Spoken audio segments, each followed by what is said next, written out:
Chapter 693.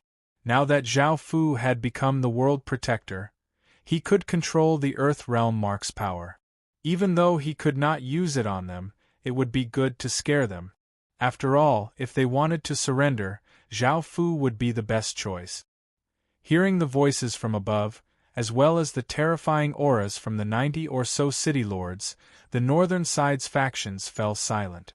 Everyone hesitated because no one wanted to submit so easily. However, they were not a match for Zhao Fu at all, and what the other side had said was right.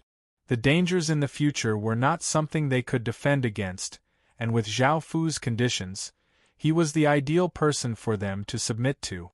I think we should surrender to him. Right now we can't defeat them, and we need to think about the future. This is something that we'll have to face sooner or later. A scholarly and weak-looking young man said nervously.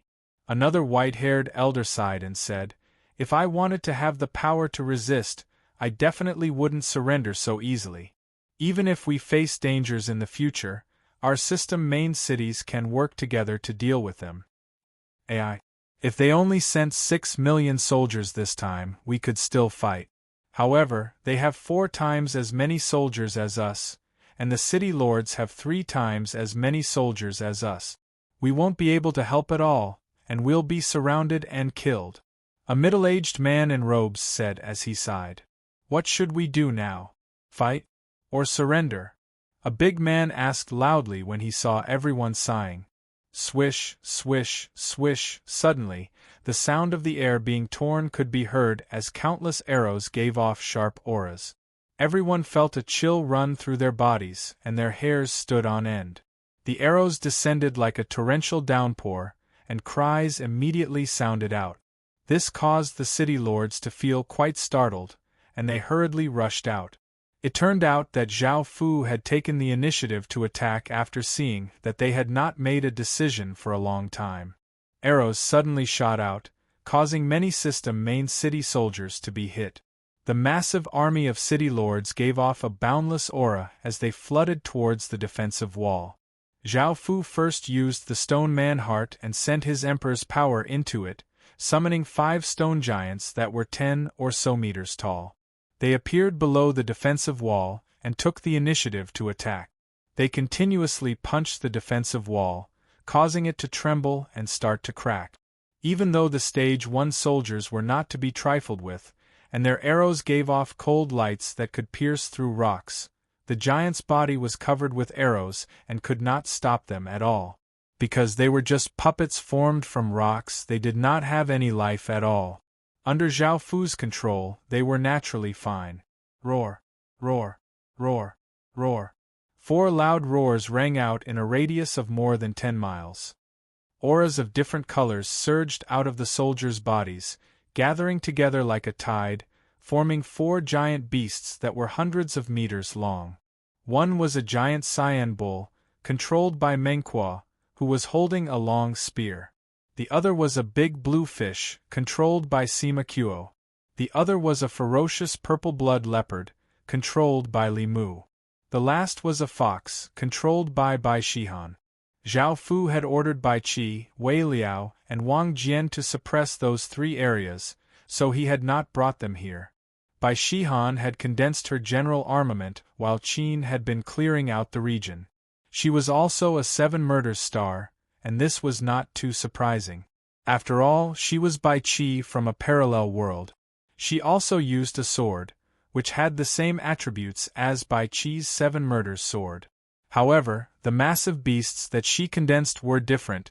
Bai Qi condensed a blood-red eagle while Bai Shihan condensed a blood-red fox. This time, the fox's body was quite big, and it gave off a trace of nobility and elegance. However, its eyes were incredibly cold, and anyone who looked at it would be able to tell that it was not ordinary. The 4 massive beasts gave off terrifying auras as they ferociously rushed at the defensive wall.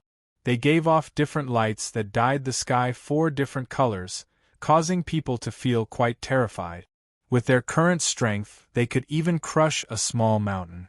Even the 3 city lords combined felt that they would not be a match for them. After all, this was something that had been condensed from millions of soldiers' auras. A gray and cold ghostly chi slowly spread out from the defensive wall, and the soldiers in the region that was covered by the ghostly chi all lost contact, unable to resist at all.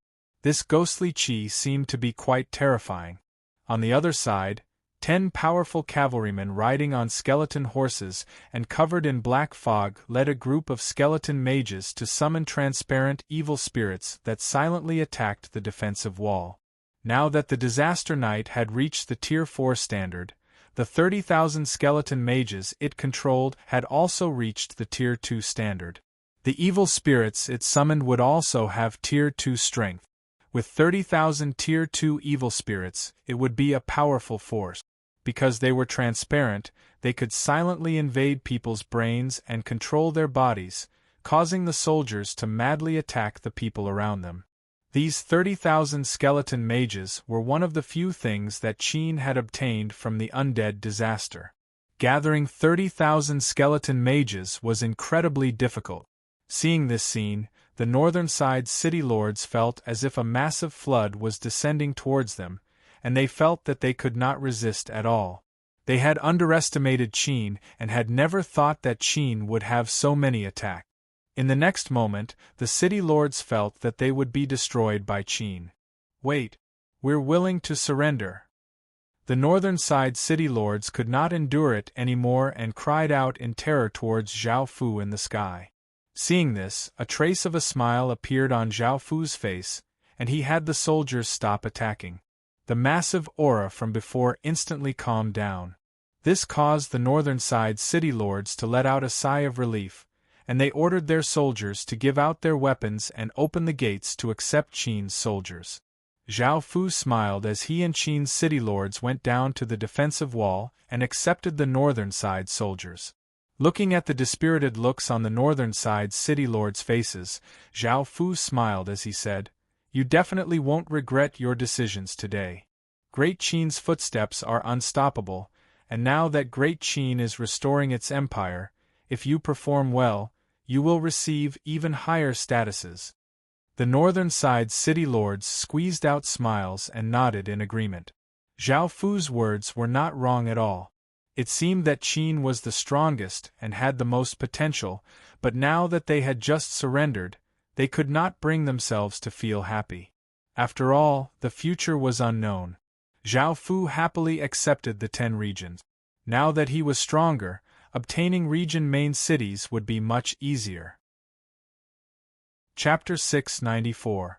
These 35 system main cities provided Zhao Fu with 13 million people and 3 million or so Stage 1 soldiers. Zhao Fu was quite satisfied, and after relocating so many system main cities, Qin's city was about to level up again. After clearing out so many regions, the amount of EXP they had obtained from relocating 35 system main cities was not small at all. Adding on the EXP from relocating 35 system main cities, Zhao Fu's city was about to level up. The northern side city lords passed through the Great Wall and came to Qin's territory. Seeing how peaceful it was, they saw how prosperous and powerful the cities were. It was a stark contrast to the bloodlust and slaughter outside. After personally entering Qin's city and feeling how powerful and peaceful it was, the northern side city lords finally felt at ease. Before, they had felt that Qin's city was incredibly bloodthirsty, cruel, and ruthless, and that the people living there would definitely have difficult lives. However, it was completely different from what they had expected. Qin's city was definitely the most suitable faction to join. Now, none of the city lords regretted their decision, and a trace of a smile appeared on their faces. In this chaotic world filled with endless wars, Qin's city had created a peaceful place, which was something that they could not do at all. Now that they had joined Qin's city, they did not have to worry about the future. They did not have to worry about players rebelling or other factions attacking them, and they could just peacefully be city lords. This kind of life was quite good. Now that the northern side city lords had come to Qin city, Zhao Fu felt more at ease. Now that the 10 regions belonged to Qin city, Qin City's territory was completely connected to Vietnam. Right now, Zhao Fu did not have any plans to invade Vietnam, because if Qin City invaded, all of Vietnam would retaliate. Luckily, the players could use reality-harming talismans to force them back. Even though they would hate Qin City, they would not dare to do anything. On the other hand, Vietnam's system main cities would ally together. After all, this was a foreign invasion. Most people did not think that internal strife was a problem, but if there was a foreign invasion, there would be a problem of xenophobia. Moreover, the Vietnamese players were a big problem. Even though they were afraid of the reality-harming talismans, after the real world was devoured, they would become a big threat. If they were forced too hard, they would still retaliate.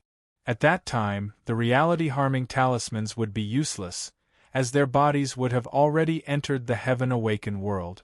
However, when they died, they would truly die. Right now, it wouldn't be a problem for Qin to defend against a kingdom, but it would be quite difficult to destroy a kingdom. As such, Zhao Fu didn't plan to invade Vietnam right now. At the same time, Zhao Fu ordered people to start building simple defensive walls at the border to prevent the Vietnamese kingdom from suddenly attacking or invading. Zhao Fu did not know when to make a move against the Vietnamese kingdom, and the northern side's matters had concluded here. Originally, Zhao Fu had planned to look elsewhere and think of a way to destroy them. However, under the suggestions of his generals, Zhao Fu gave up on this plan. This was because attacking the other three directions would affect even more regions. The other three directions were connected to many Chinese regions, and attacking them would cause countless city lords to turn against them. For safety reasons, even more city lords would join in. Some of the regions that were further away from Qin still hadn't expressed their stance, but since Qin wanted to attack, they could only join in. When that time came, the three directions' forces would become many times more powerful, and they would be much more powerful than the northern side. As such, he decided to slow down.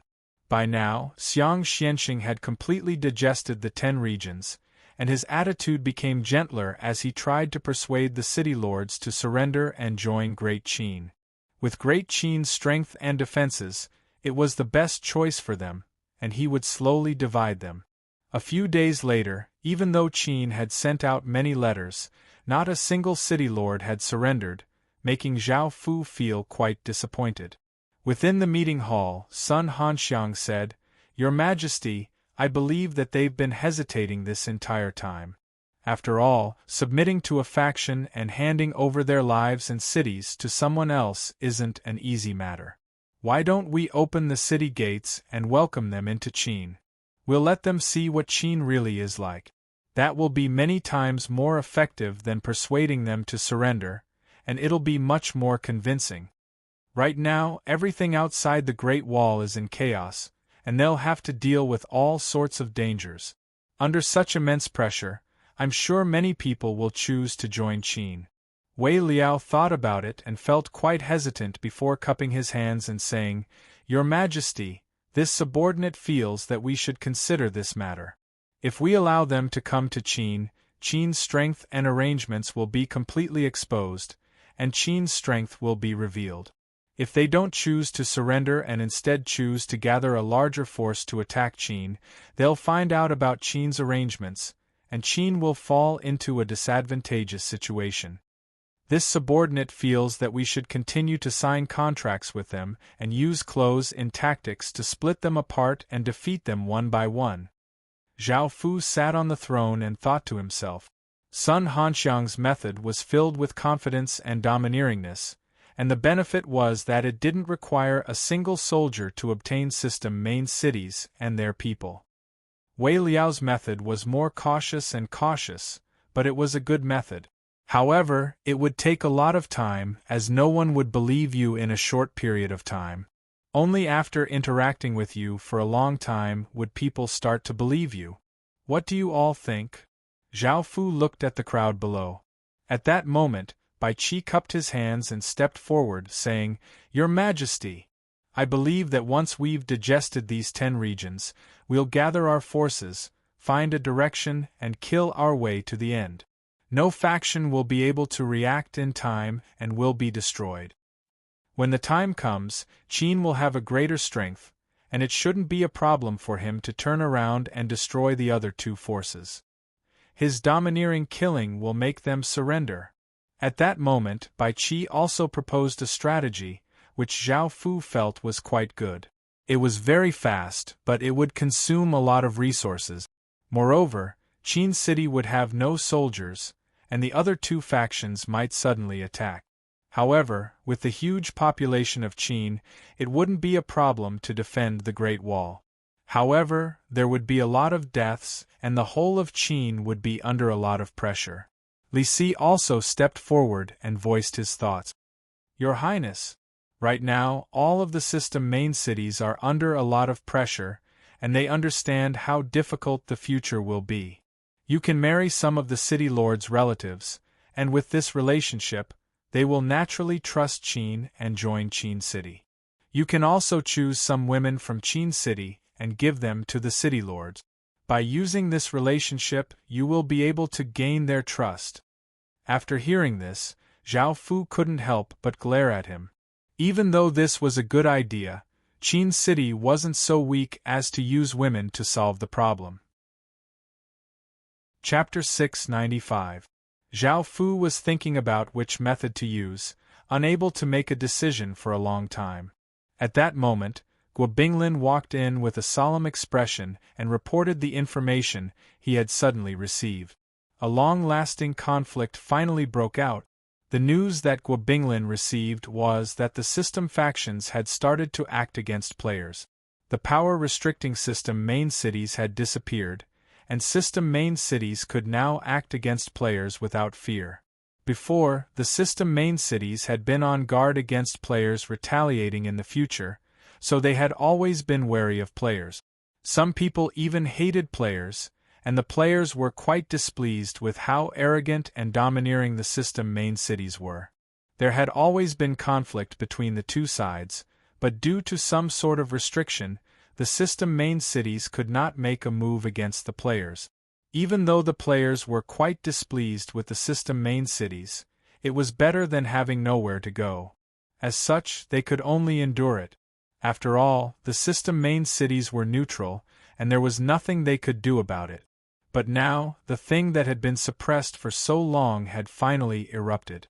The result was, of course, a scene of blood and corpses littered the ground.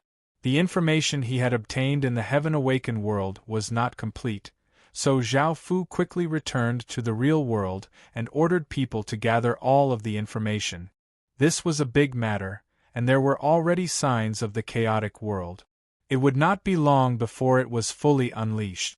Sitting on the sofa, Zhao Fu carefully read the information Mu Gillen handed over.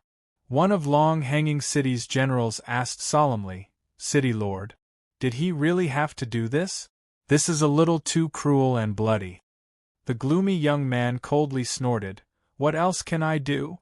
I've long been sick of this group of snobbish mutants, causing a foul atmosphere in my city. Now that the power restraining us has disappeared, of course I have to kill them all. I can't let them become stronger and then attack my city." The battle general still wanted to persuade him, but he was flatly rejected. He had no choice but to carry out the order. Time Suspension City announcement. Time Suspension City will be holding a food event. There is no limit to the number of people or age, and there is no cost.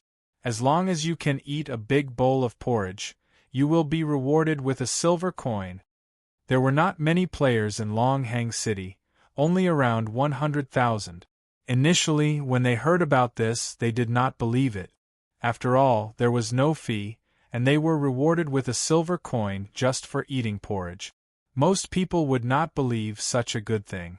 However, after receiving confirmation from the government, everyone understood that there really was such a good thing. As such, countless people hurried over. To ordinary people, a silver coin was a large amount of money, so many people were tempted. However, some people felt that something was off. Why did Long Suspension City suddenly treat them so well? There was no such thing as a free lunch in the world. They felt that there was something off and did not go over. However, most people still coveted the rewards. After all, they had never heard of system main cities harming players, so they were quite at ease. The food event was very lively. Countless players waited excitedly, hoping that the event would start soon. Some people couldn't wait any longer and urged loudly, "Hurry up! I can't wait. After the event, I still have to go to the wilderness." That's right. In order to participate in the event, I didn't even have breakfast this morning. I'm starving. Can you hurry up? I'm waiting to get my money.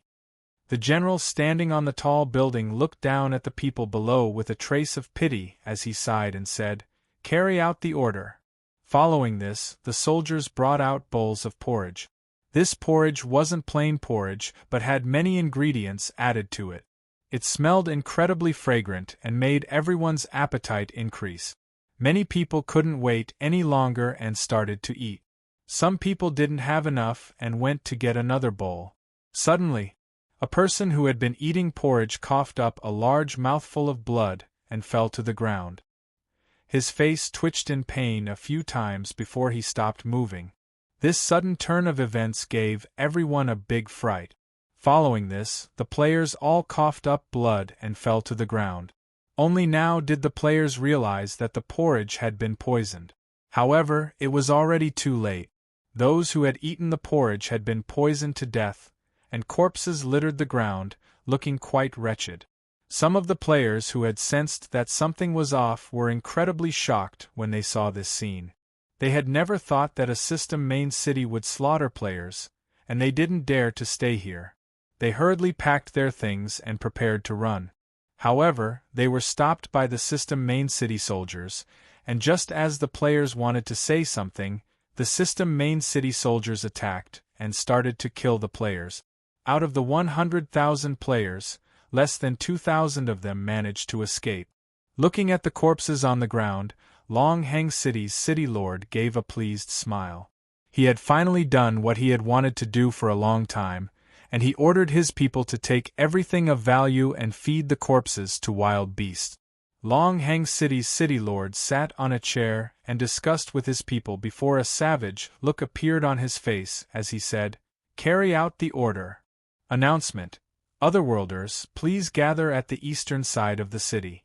The city has issued an important quest, and anyone who goes will receive a reward of 100 gold coins. After hearing this announcement, many people felt incredibly delighted. 100 gold coins was equivalent to 1 million gold coins in the real world, and many people would never see such a massive amount of wealth in their entire lives. Hearing that there would be a reward of 100 gold coins, countless people couldn't help but feel greedy and swarmed over. However, some people felt that something was off, and some of the smarter people started to prepare things to escape. There were 150,000 players in Long Hang City, and 110,000 of them went to a building that had been constructed. This building was circular and had walls that were 10 or so meters tall. This building had been constructed for quite some time, but the players didn't know what it was for. Following this, the players entered and immediately felt that something was off. After all, there was only a single door, and if they closed the door, they would be trapped here. However, it was too late.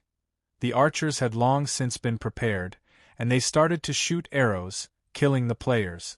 Most of the players were caught off guard and died, and some people begged for mercy, but it was completely useless. Now they knew what this building was for. It was to slaughter them.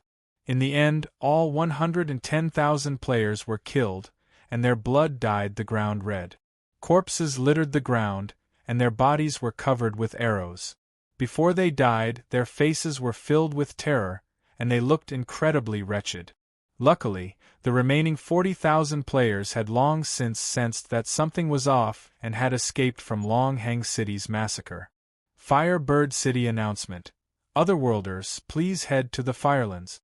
The city lord has personally issued a quest, and those who go will not only receive all sorts of rewards, but they will also have a chance to be valued by the city lord and receive different positions. Chapter 696. Zhao Fu looked through the reports and felt quite shocked. The players had been slaughtered without any warning, and they had been killed without any preparation.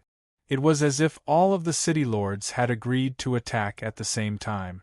Even if the players did not die a true death and return to the real world, they furiously posted this news on the internet and cursed at the system main cities.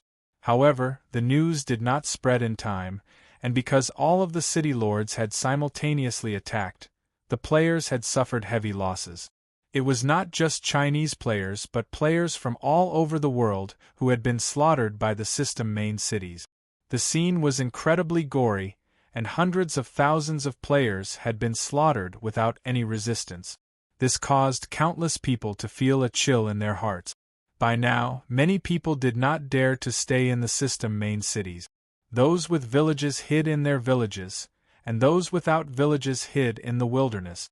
After all, entering the system main cities now would mean death. Some players couldn't take it anymore, and they gathered 2 million players to angrily attack the system main cities. However, they had never thought that the system main cities would be able to remain neutral, and the energy barriers around the system main cities were unable to be broken no matter how much they attacked. This caused countless players to feel incredibly sullen and furious, but they had no place to vent. This was completely unfair. Why could the system main cities slaughter players while the players could not attack the system main cities? From how Zhao Fu saw it, it was not time yet, but it was not too far away. After all, the city lords were afraid. Without their neutral mode, millions of players would attack the system main cities, and the system main cities would not be able to defend at all. As such, the system main cities wanted to weaken the players' power until they could no longer use their neutral mode. That way, they would not be afraid of the players making trouble. Of course, not all of the city lords were so vicious and evil. Some of them were quite good and were willing to coexist with the players. At the same time, they were not stupid and were worried that the players would be ungrateful and be killed in the end. As such, they made some preparations, which was to establish player factions. The system main cities would organize the player factions. The leaders of the factions would be city lords or generals, and they would directly control the players. They would also recruit a large number of players and use them to deal with other players. These city lords were quite gentle and did not like to kill. They thought of all sorts of ways to coexist with the players and prevent future dangers. Right now, the world was in chaos, and the conflict between the system main cities and players had erupted. This caused a large portion of players to lose the protection of the system main cities, and without the support of the system main cities, they could only stay in the wilderness, causing their development to slow down. This would greatly affect the overall strength of the players. The players who had been developing quite well had all died in this attack, and the overall strength of the players had regressed. This would greatly affect the future, and it would leave a deep mark in the history book. Zhao Fu could not help but sigh. Although he had expected this, he had no way to stop it. Zhao Fu also did not wish to see the overall strength of players decline. After all, Zhao Fu knew what was happening outside the Legacy Land, so he was naturally quite worried about whether or not the Legacy Land would be able to defend against invasions in the future. If it wasn't for the fact that he knew about these things, Zhao Fu would be overjoyed that the overall strength of the players had decreased. That way, he would be able to deal with them much more easily. The sense of security that he had gained from the inner Great Wall was gone, and Zhao Fu started to worry. He was still too weak, and he would feel uneasy if he was too weak. After returning to the Heaven Awakened world, Zhao Fu received another 4 system announcements. System announcement. The final stage of the chaotic world has begun. Anyone who kills anyone, whether they are a player, an indigenous resident, or an outlander, will receive a reward. System announcement. The final stage of the chaotic world has begun, and natural disasters have descended. All products have been affected by the natural disasters, and their growth stats have been reduced. System announcement. The third barrier of the heaven domain boundary has been removed. System announcement. Void zones have disappeared, and players can go anywhere they want through the system main cities. However, because the void zones between countries have not disappeared, players can only freely teleport between countries. After hearing these 4 system announcements, Zhao Fu could not help but sigh. The final stage of the chaotic world had come, and just as he had expected, the final stage of the chaotic world would be a reward for killing people, and natural disasters would descend. Before, food was the cheapest resource, and because of the reduction in growth time and the increase in production, food could quickly grow and produce twice as much. As such, there was no shortage of food, and every faction had a large amount of surplus food. However, because of the natural disasters, this might not happen again. When the time came, many people would lack food, and there might even be famines. This was disadvantageous to all factions, not just players, but system main cities as well. Now that there was conflict between players and system main cities, things would become even more difficult. However, this did not affect Qin much, as Qin's resistance to natural disasters was close to 300, and no natural disasters would affect Qin at all. Even if there were massive natural disasters, Qin would be able to survive them. After all, from the moment he had entered the heaven-awakened world until now, Zhao Fu had been preparing. He had to be on guard against these natural disasters. Now that the third barrier of the heaven domain boundary had been removed, it meant that the real world was not far from destruction. In actuality, Zhao Fu wanted this to happen a bit more slowly, as that would allow him to become stronger and have more confidence in the future. The final system announcement was that now that the void zones had disappeared, players could travel to other regions through system main cities, making things much more convenient. Before, Zhao Fu had been worried that other Chinese factions would teleport near Qin and attack Qin. However, now that the inner Great Wall had been constructed, there was nothing for Zhao Fu to worry about. Instead, they should be the ones worrying about Qin. However, now that the void zones had disappeared, it was much more convenient to travel, and communication between city lords was much better. This made it difficult for Zhao Fu to attack other regions. It turned out that Zhao Fu had been thinking of ways to deal with the 3 factions. Now, Zhao Fu decided to bide his time and peacefully devour the 10 regions that he had just obtained. Increasing his strength was more important than anything else, and no matter how dangerous it was, he would not have to worry. Now that Qin had so many soldiers, he sent 3 million soldiers to defend the inner Great Wall, with Bai Qi, Wang Jian, and Wei Liao suppressing them. Zhao Fu did not have to worry, and the other soldiers could peacefully clear out the regions. By now, Qin could clear out a region in 5 days or so. After all, with so many people and all sorts of items, it would only take him 50 days to clear out the 10 regions. Chapter 697. After conquering the 10 regions, Zhao Fu obtained 10 region treasure chests. After opening them, he did not obtain anything good, only some materials and other items. However, he obtained a dragon-slaying ballista, and Qin now had 3 of them. After a few days of peace, Lu Mei said a few words to Zhao Fu, and Zhao Fu grinned, because it was time to refine India's clan armament. Zhao Fu had long since gathered the 1 million Indian indigenous residents, but he lacked Indian women with phoenix chi. Zhao Fu had ordered people to capture them, and now that the void zones had disappeared, people could freely move between regions, making things much more convenient for Zhao Fu. "Bring them in," Zhao Fu ordered. Following this, the female soldier brought 20 or so women into the palace. They all had different expressions. Some were afraid, some were disgusted, and some were hateful. Zhao Fu did not mind at all, and took the information that Lu Mei handed over. There were 24 women here, and they were all on the Indian beauty rankings. Moreover, they were all at the top, so they were all great beauties. This was especially so for the top 10 beauties of India.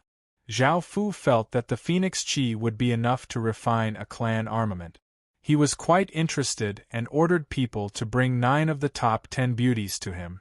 The 6th-ranked beauty was Shama's fiancée, who had long since been taken by Zhao Fu. The first woman was called Udura. She had perfect facial features and a tall and slim figure. She wore a red dress and looked quite beautiful.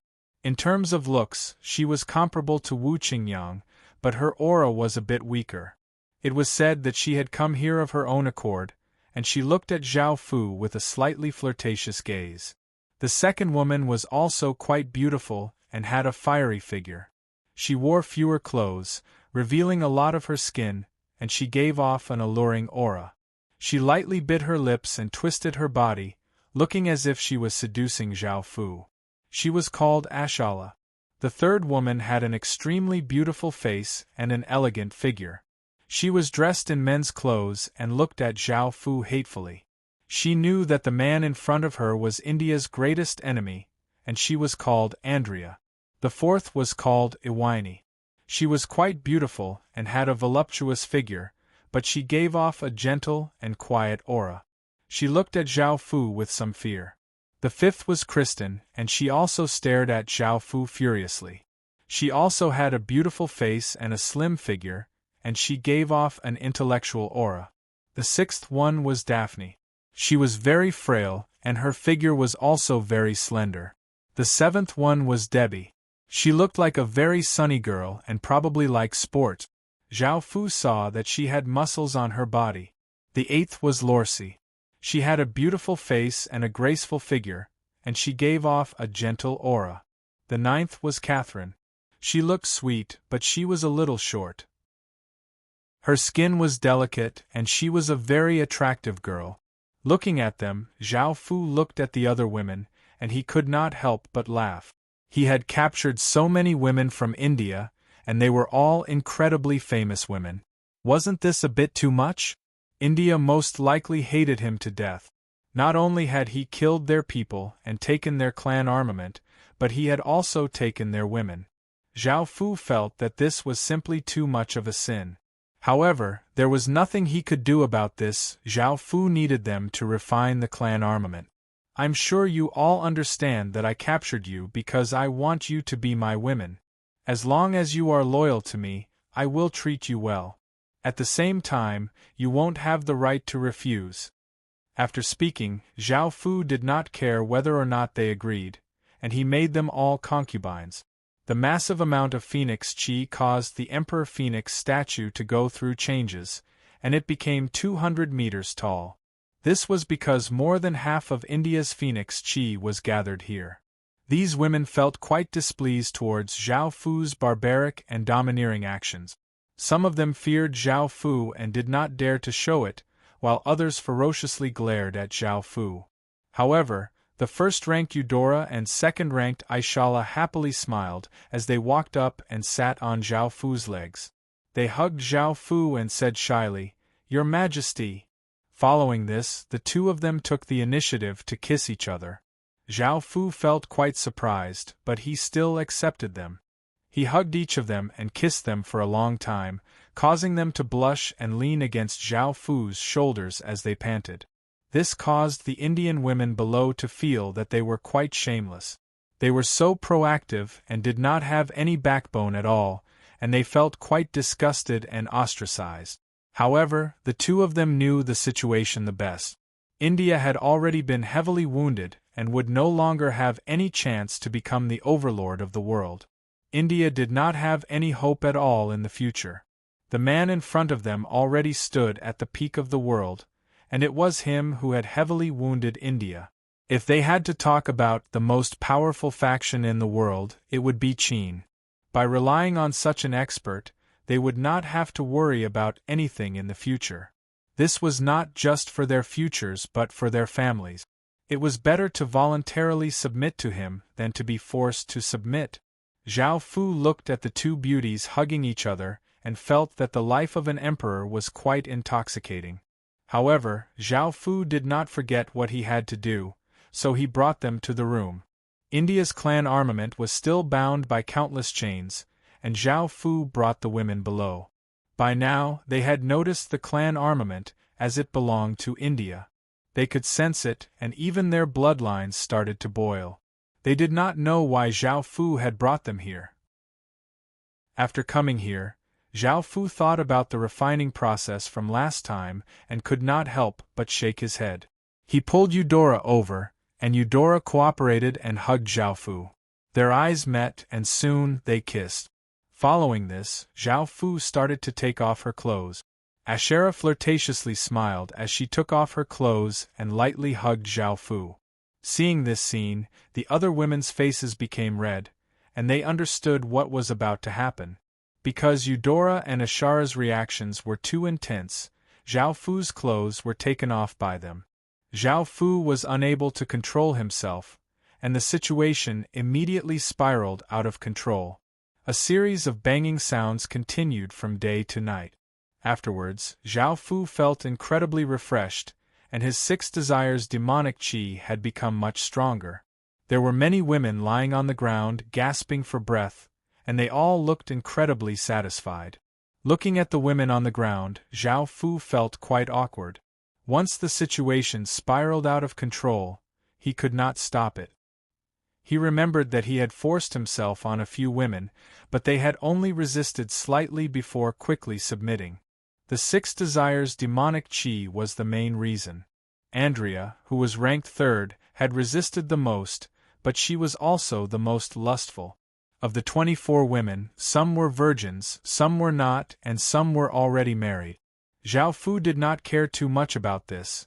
As long as he liked them, it was fine. Zhao Fu looked at the glass peacock, which was bound by chains. It no longer resisted or struggled, and it had been completely tamed. Moreover, Zhao Fu found that when he did it with them, his dragon qi and phoenix qi fused even more thoroughly, and the effects were even better. Chapter 698.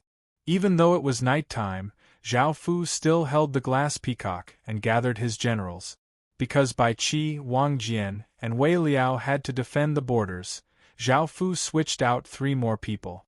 Now there were Meng Tian, Sima Qiu, Li Mu, Bai Shihan, Sun Hanxiang, Wei Qing, Su Liui, Nu Lu, and Tuoba Qing, as well as Zhao Fu's 10 people.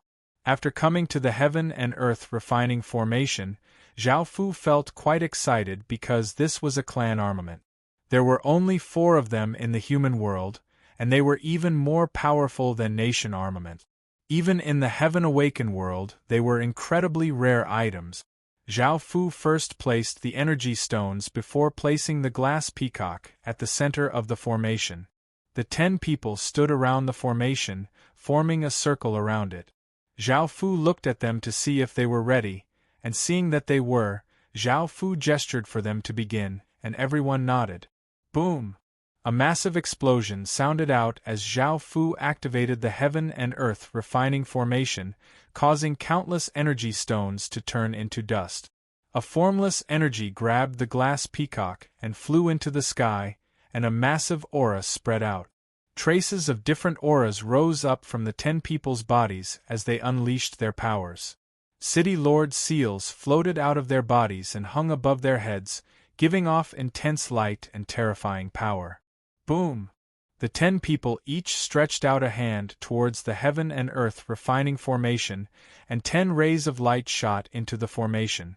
Immediately, the formation gave off a heaven-shaking power and gave off a resplendent light. The glass peacock in the air was covered by the 10-colored light, making it look like a 10-colored orb of light. Rise! Zhao Fu used all of his strength to control the heaven and earth refining formation, and he roared as the 10-colored orb of light continuously trembled and gave off buzzing sounds. Following this, it turned into a ray of light and shot into the sky. It looked like a star, giving off a powerful aura of suppression and giving off a brilliant light that illuminated the surroundings. Everyone in the surrounding 1,000 kilometers was startled, and they felt their bodies sink. Some people ran out in fright and looked at the shining stars in the sky. Refining a clan armament was different from refining a nation armament. It was much more complicated, and there were many more procedures. Boom, boom, boom. Massive explosions sounded out as 10 pillars of light shot into the sky. Zhao Fu and the others exploded out with the full power of their City Lord seals and started to gather the heaven and earth fate. The 10 pillars of light shot into the sky, causing the entire sky to tremble.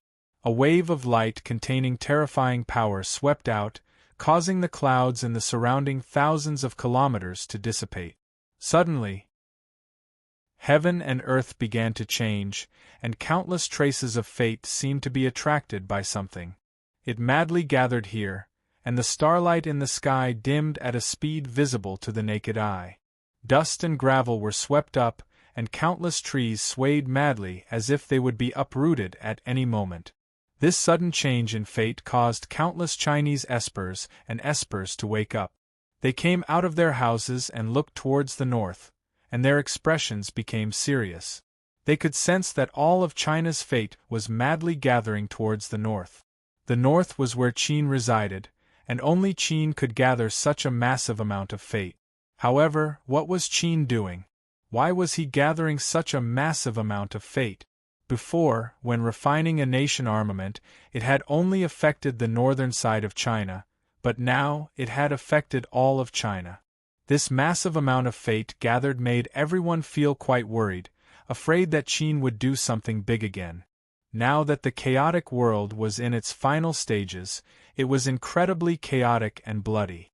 If Qin wanted to interfere, it would be like adding oil to the fire. Countless traces of fate continuously gathered, forming a massive vortex in the sky. With the rainbow orb at the center, it covered the surrounding 1,000 kilometers. As the fate continuously condensed and compressed, a terrifying aura spread out in the sky. All of China sensed this terrifying aura, and the sect masters' expressions fell as they wondered what Qin was doing. Their first thought was to stop it, but at this time, they seemed to be powerless and could only watch. Countless traces of fate continued to gather, and the vortex became larger and larger. The might from the sky became stronger and stronger. This was refining a clan armament, so it was not simple at all. Heaven and earth fusion. Seeing that it was about time, Zhao Fu roared and sent out a hand seal into the heaven and earth refining formation. Bang! An earth-shattering sound rang out, as if the sky had exploded and reverberated throughout the world. This time, not only extraordinary people, but even ordinary people were also startled awake. The rainbow-colored orb within the massive vortex instantly absorbed all of the fate, forming a massive orb of light that rose into the sky and gave off resplendent light. It was not just China that could see this orb of light in Japan, Russia, India, and the entire Midland continent. Everyone in the Midland continent looked at the resplendent star in the dark blue sky, which gave off a boundless aura. They looked incredibly shocked and did not know what was going on. This time, Zhao Fu did not use the Chaos Great Cauldron's refining method and instead used the highest refining method, which was the Great World Refinement. He used the heavens and earth as an artifact to refine, making it even more profound and profound. You can begin the final refinement now, the golden dragon said within Zhao Fu's body. Zhao Fu understood, and the millions of Indian indigenous residents were gathered together. Under the orders of the soldiers, they all knelt down and yelled, "We are all subjects of Qin." Traces of black aura rose up from their bodies, and under Zhao Fu's control, they flowed into the massive orb of light in the sky. Buzz, buzz, buzz. The orb of light continuously gave off buzzing sounds as the glass peacock made its final struggle. Zhao Fu was going to turn it into the Qin clan's clan armament, which meant that it would no longer belong to India. At that moment, all of India's people sensed something, and they felt incredibly terrified. Their blood flowed, and they became incredibly restless. India's various capable people realized something, and they looked incredibly shocked and furious. Qin was doing something to their clan armament. After all, the clan armament represented India, and only when Qin did something to their clan armament would their bodies react like this. Back at Sheen, the millions of Indian indigenous residents' fate slowly flowed into the orb of light, and the orb of light's trembling gradually weakened. Sheen's fate condense. At that moment, Zhao Fu yelled out, causing all of Qin to tremble. Countless traces of fate rose up from the ground and from Qin's residents' bodies, and they looked like a dense black fog that flowed towards the orb of light in the sky. Chapter 699. The black orb of light seemed to be nurturing some sort of terrifying demon, and a terrifying and dangerous aura covered the entire Midland continent. Everyone in the Midland continent felt a chill, and their hairs stood on end as they uncontrollably trembled. Currently, the Midland continent seemed to be covered by a haze, and the legatees from the other continents sensed the changes in the Midland continent. They all walked out of their rooms and looked at the Midland continent seriously. They did not know what was happening in the Midland continent, but it was definitely very serious, or else it would not be like this. Tina Pendragon watched on with a serious expression because she could sense Great Qin's aura. Anything related to Great Qin was definitely not a simple matter. Back at Qin, the black orb of light in the sky gradually shrank, but the black light was becoming corporeal. The aura it gave off became even more terrifying and filled people with despair. The massive black orb of light condensed into a black orb that was 100 meters wide. This black orb was very round, and its surface had become corporeal. It felt abnormally tough, and it did not seem to be dangerous at all. However, it gave off a heaven-toppling ferocious aura, and the corporeal might was enough to kill people. Under Li Si and Shang Yang's orders, the residents in the surrounding thousands of kilometers quickly retreated, and the ground 1,000 kilometers below the black orb gradually sank. Zhao Fu and the others around the heaven and earth refining formation looked quite serious as they maintained the heaven and earth refining formation. Beads of sweat rolled down their bodies, and it looked quite difficult. By now, the refinement had reached its final stage. Zhao Fu took out a sharp blade and cut open his wrist. Bright red and fragrant blood flowed out of the wound, but it did not drip onto the ground and instead floated in the air. A large hole had appeared in the wall above the heaven and earth refining formation while it was refining the nation armament. Zhao Fu stood next to the magic formation and looked at the black orb in the sky through the hole, his eyes filled with excitement. Zhao Fu waved his finger, and the blood floating in the air turned into a blood-red blur that shot into the sky and fused into the black orb. Kacha! A clear cracking sound rang out as a small crack appeared on the black orb. At that moment, countless people felt incredibly nervous because the thing that was being nurtured within the black orb was about to come out. Crack! Crack! Kacha! A few more sounds rang out, and a few more cracks appeared on the black sphere. Everyone became even more nervous. All of Qin, no, all of Midland, were staring at this black sphere. Kacha, kacha, kacha! A series of sounds rang out. The black ball was covered in cracks, and everyone's hearts were in their throats. Bang! A shocking explosion sounded out as the black sphere exploded. Countless black fragments shot everywhere, and a peacock appeared in the sky. This peacock was only 10 or so big, and it was completely black. Its feathers and claws gave off a cold light, and its eyes were blood-red. It did not have the beauty and elegance of the glass peacock from before. Instead, it gave off a powerful and ferocious aura. Howl! The black peacock spread its wings and gave off a cry that seemed to pierce through the heavens. A black wave of light spread out, bringing with it the power of lightning. As it streaked out, even the sky seemed to be torn apart. Countless traces of black light descended, and all of Qin's residents felt their bodies become warm. The pain and discomfort within their bodies disappeared, and their bloodlines became more powerful. Their strength also rose, and they received many benefits from this. However, everyone else felt the opposite. As the black wave of light flashed past, countless people felt a massive force hit them and force them back a few steps. A trace of blood flowed out of their mouths, and their eyes were filled with boundless shock and disbelief. The one in the worst state was India. Almost everyone in the entire country felt as if they had been sent flying by a massive force. Their bodies fell to the ground and continuously trembled. Their blood seemed to have cooled down, and they felt incredibly powerless and in immense pain. At that moment, everyone in the entire world felt incredibly shocked.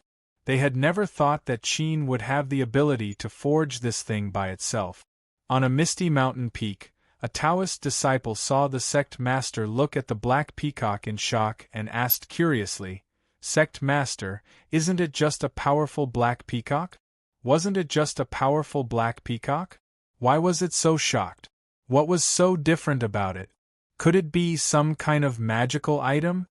Only after a while did the Taoist sect master come back to his senses. He turned and said in a hoarse voice, "No matter what miraculous item it is, it can't even compare to a 10,000th of it. After all, that's a clan armament, and there are only 4 of them in the human world." The disciple looked incredibly shocked. He had never thought that the black peacock would be a clan armament. After all, in the human world's long history, there had only been 4 clan armaments, and they represented the 4 most ancient cultures. It was 10 or so times more difficult to nurture than ordinary nation armaments, and ordinary nation armaments were already incredibly difficult to nurture. Sect master, you're saying that Qin condensed his own clan armament by himself? How is that possible? The disciple asked in disbelief. The Taoist hierarch sighed. I never thought that Qin would have such abilities. He then said worriedly, now, Qin can be counted as an independent bloodline, and he can even break away from the Chinese race and become Qin's race. When that time comes, will Qin change his attitude towards China and start to slaughter the Chinese race? Hearing this, the disciple thought about that terrifying scene and gulped. He didn't dare to think about it as he said, "Sect master, I don't think that'll happen. After all, China has helped Qin so much, and China's clan armament is in his hands." After saying this, the disciple didn't feel very confident. After all, Qin was famous for being ruthless and bloodthirsty. Would he really care about his past? That was hard to say. There was an ancient Chinese saying that those who weren't of the same race had different intentions. Now that Qin had 2 clan armaments, this power was enough to make anyone feel terrified. No one in the Legacy Land was a match for Qin, and if he started to slaughter China, it would be a disaster for China.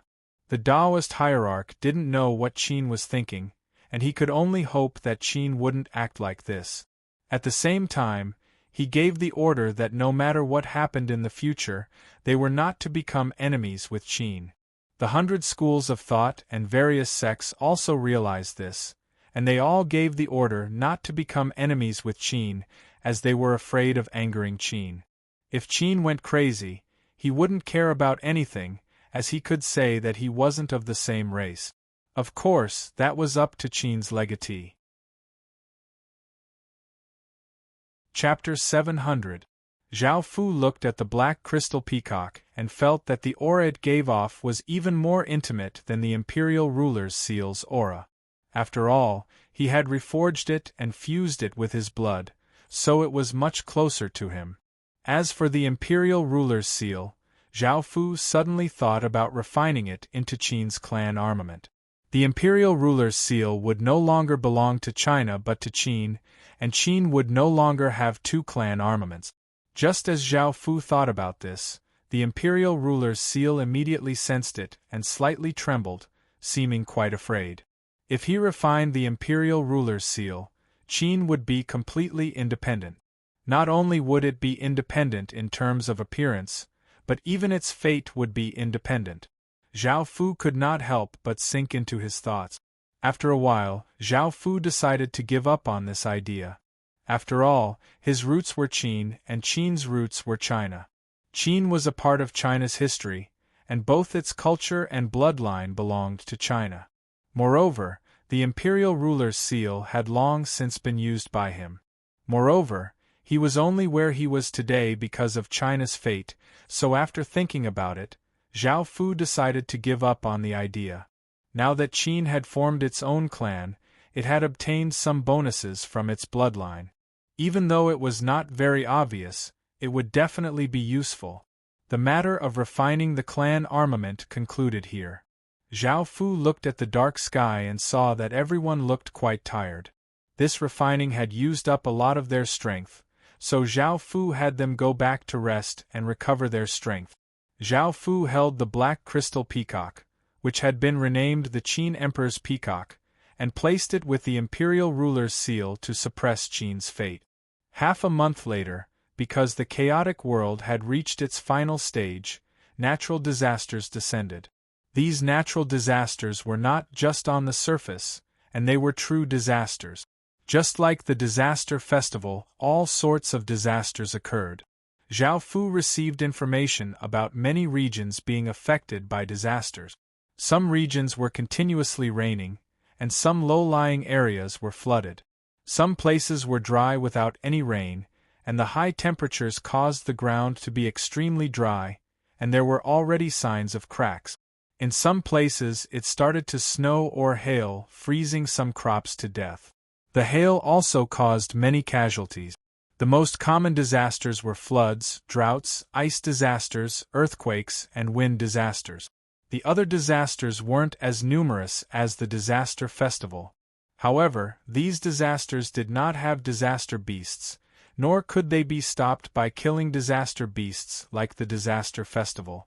These disasters were already natural disasters, and there was no way to stop them. The only thing they could do was increase their resistance to natural disaster. At this moment, the advantage of a nation legacy was on full display. Due to the natural disaster, the city's growth stats had been greatly weakened. This meant that the crops would not mature very quickly, and the production would not increase by much. If there was a natural disaster, there might even be no harvest. It had only been half a month, and the various factions' villages had plenty of food, so there was not much panic. However, some smart people had already foreseen this crisis, so they began to buy food from the market. Even the cheapest food became valuable. As the price of food continued to rise, some ordinary people also sensed the danger.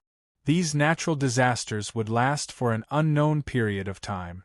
If they sold their food, they might face the danger of starvation in the future. As such, during the early stages of the chaotic world, there was still a lot of food for sale. However, in the later stages of the chaotic world, it was very difficult for any faction to obtain food. The natural disasters continuously descended, and adding on the fact that in the final stages of the chaotic world, anyone who killed people would be rewarded. Whether it was players killing other players, players killing indigenous residents, or system soldiers killing players, they would all be rewarded. Even though the reward for killing a single person was quite low, the more people one killed, the more rewards one would receive. There was no limit to this. Whether it was players or residents, they were all very careful as they walked on the street. They were afraid that someone would suddenly jump out and kill them. In a world ruled by profit, many people would do anything to get what they wanted. The world became even more dangerous, and everyone was on edge. With natural disasters and man-made disasters, the world became completely chaotic, and it was as if darkness had descended on the world. Not only did this affect players, but it also affected all system residents. This was only the early stages of the chaotic world. In the later stages, it would be even more chaotic, bloody, and cruel. When that time came, the law of survival of the fittest would be fully displayed. Of course, this did not affect Qin City at all. Qin City's powerful natural disaster resistance made it so that it was immune to all natural disasters. The tall and firm inner Great Wall could defend against all invading enemies. In half a month, Qin City had cleared out 3 regions, and it had become much stronger. Zhao Fu used most of the EXP he obtained to level up the ice and fire villages into basic cities.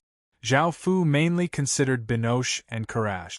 They were great magic casters, and their forbidden spells could instantly kill 50,000 to 60,000 stage 1 soldiers. If they had City Lord Seal's power, their forbidden spells would be even more terrifying. The Ice and Fire cities were both special cities, and they were quite suitable for Binoche and Karash. Zhao Fu felt that the world was becoming more and more dangerous, and it was already in chaos. Adding on the fact that man-made disasters were constantly happening, the battles in Qin would become more frequent in the future. With the two of them's power, they would have a strong effect on some large-scale battles. Zhao Fu had seen their power with his own eyes. Zhao Fu took a look at the Ice and Fire bloodlines that spawned from the Ice and Fire cities. They were born with Ice and Fire attributes, and they could use Ice and Fire attribute attack. Their attributes were even stronger than ordinary people's, and they could be nurtured as special troops. Late at night, moonlight shone into the room.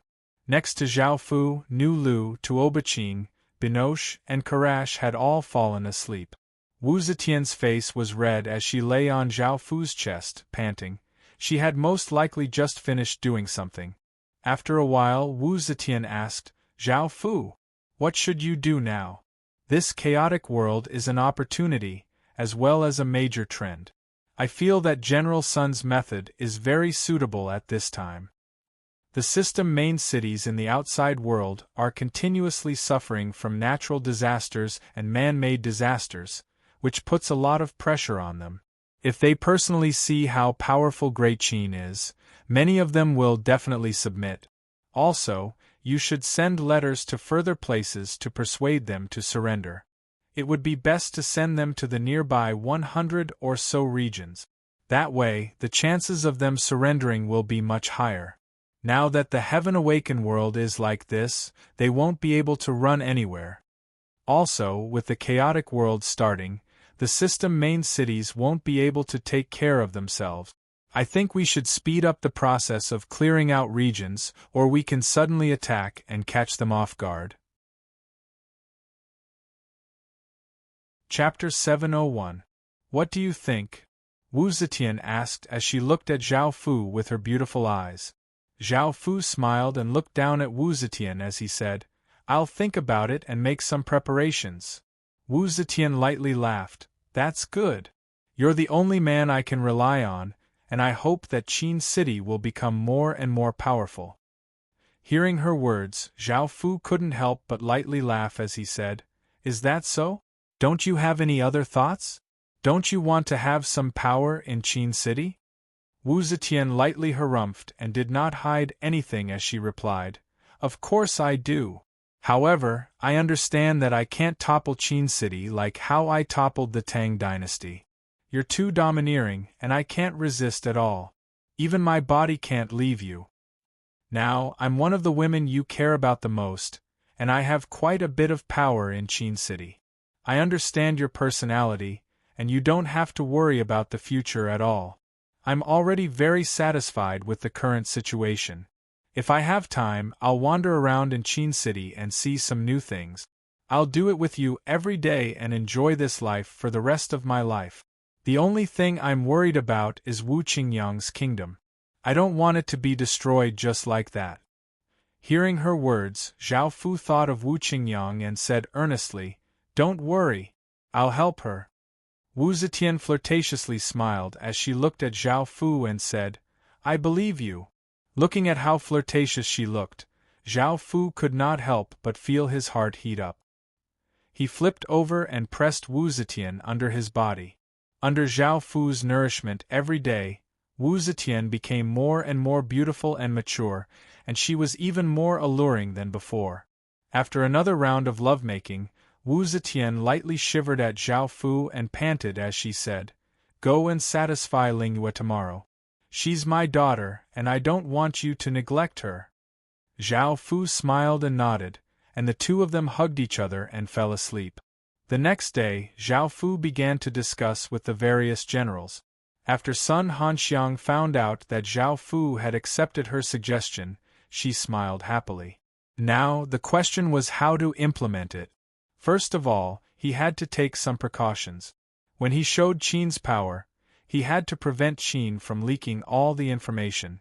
He could also avoid some troubles in advance. Next was how to get the city lords to come to Qin City. After all, they were city lords, and they were worried about being ambushed and killed by Qin City. In this regard, Zhao Fu planned to use the method of envoys. First, Zhao Fu would send envoys with letters written by Zhao Fu. It was better to choose envoys who were eloquent, neither arrogant nor weak.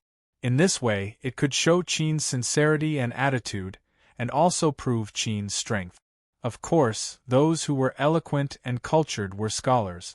Zhao Fu went to Rising Qin Academy to choose envoys, which caused a huge commotion.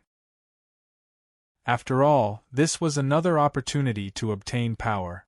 If they could complete this mission, they would definitely receive massive rewards, and their families would be able to live a good life.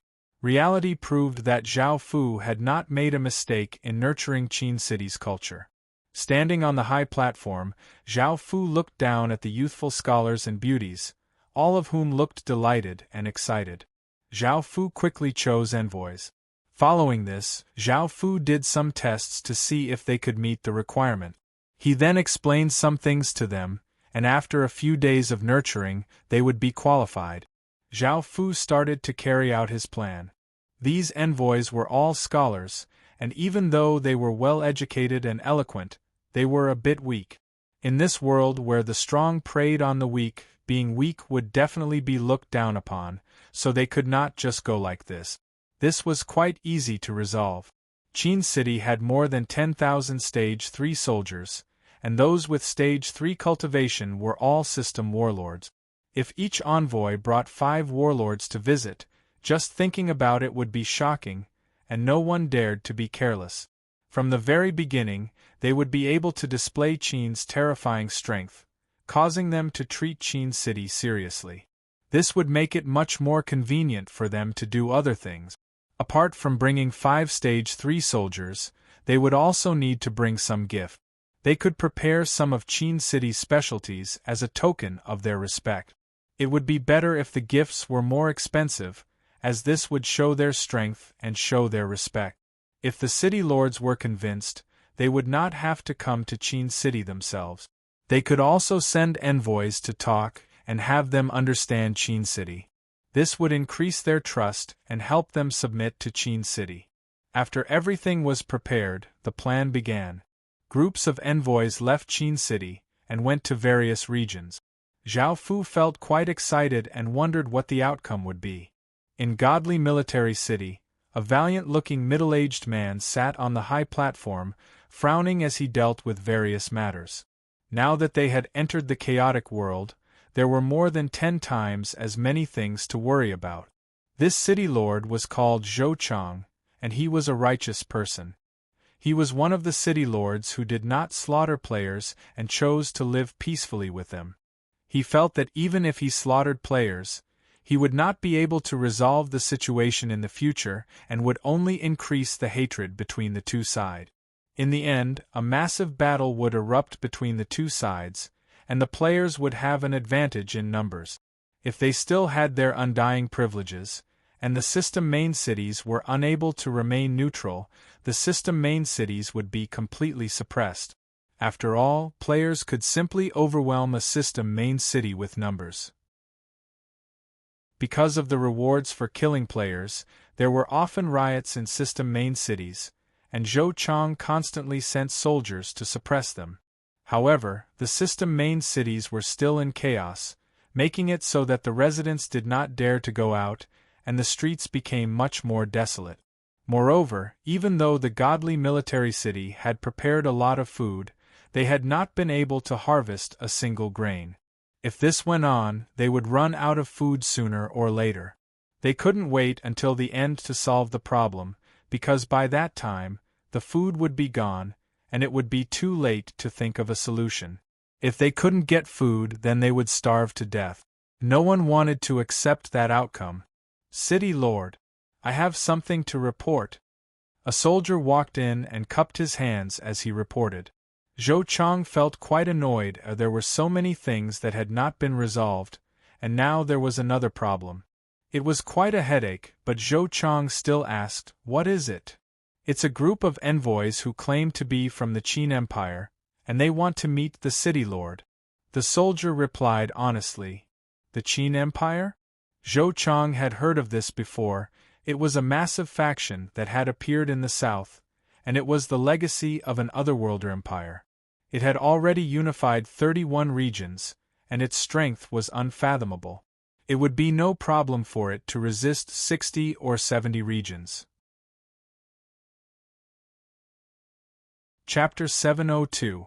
Following this, the Qin Empire also sent a letter to persuade them to surrender, expressing their sincerity and friendliness. However, Zhou Chang still feared Qin City, so he did not go. After all, he could not allow someone from a system main city to die because of his mistake. Now that he heard that they had sent ambassadors, Zhou Chang thought about it and felt that he could not afford to be careless. After all, the other side's faction was simply too terrifying. Following this, the soldiers obeyed Zhou Chang's orders and invited the group of ambassadors from Qin City into the hall. When the 6 people walked in, Zhou Chang looked at 5 of them and felt quite shocked. These 5 people all had stage 3 cultivation, and they gave off austere and powerful auras. It was evident that they had gone through countless battles, and their strength could not be underestimated. They could even compare to generals like him. However, 5 powerful generals had been sent to carry out such a small mission. This was simply too shocking. Just how powerful was the Qin Empire? And how many stage 3 soldiers did it have? They had been sent out so casually and cheaply. This lowly one is a student of Qin City, Li Mao. I pay my respects to the city lord.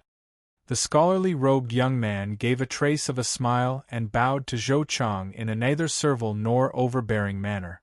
Zhou Chang inwardly let out a sigh of relief. Luckily, this person's attitude was quite courteous and did not act too forcefully. Otherwise, Zhou Chang would not know what to do. You're too courteous. Everyone, please take a seat, Zhou Chang said as he smiled and stretched out his hand. Li Mao looked at the bench next to him and sat down. As for the 5 soldiers next to him, they automatically stood around him to protect him.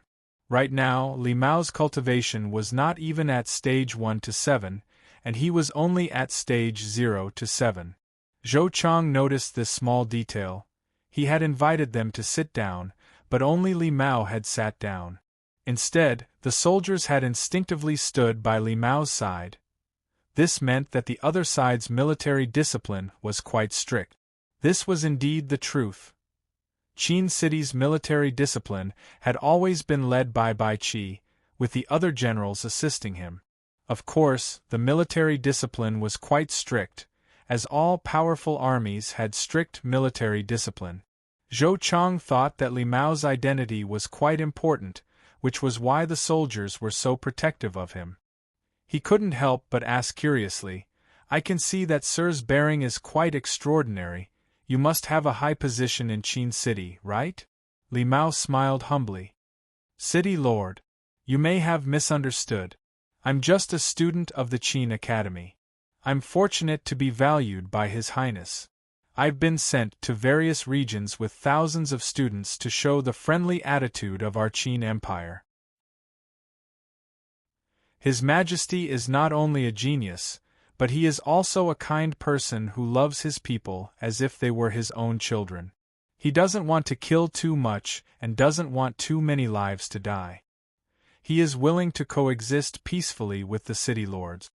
Zhao Fu didn't want them to say that, but the smart ones would definitely shamelessly praise Zhao Fu to show how good His Highness was and how wise he was. When Zhou Chang heard this, he was a little shocked. There were actually over 1,000 such teams. This was really shocking.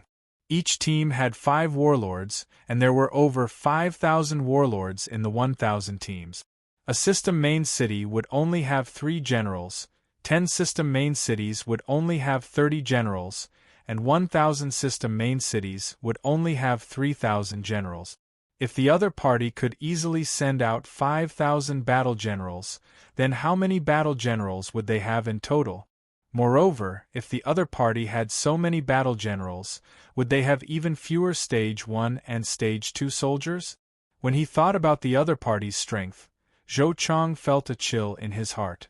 The other party was an extremely terrifying existence, and who could be a match for him? Zhou Chang thought about it and realized that the 50 or 60 regions surrounding the Qin Empire would not be a match for the Qin Empire. Even a single region would be like a slightly larger ant in front of the other party, and he would be able to crush it with a single stomp. As for whether or not the other party was a genius, he didn't even need to think about it. Otherwise, how could he have established such a massive faction? Zhou Chang hid the shock in his heart and continued to listen to Li Mao. At that moment, Li Mao continued to speak. His Majesty has expressed his desire to recruit talented people and has asked the city lords to join the Qin Empire.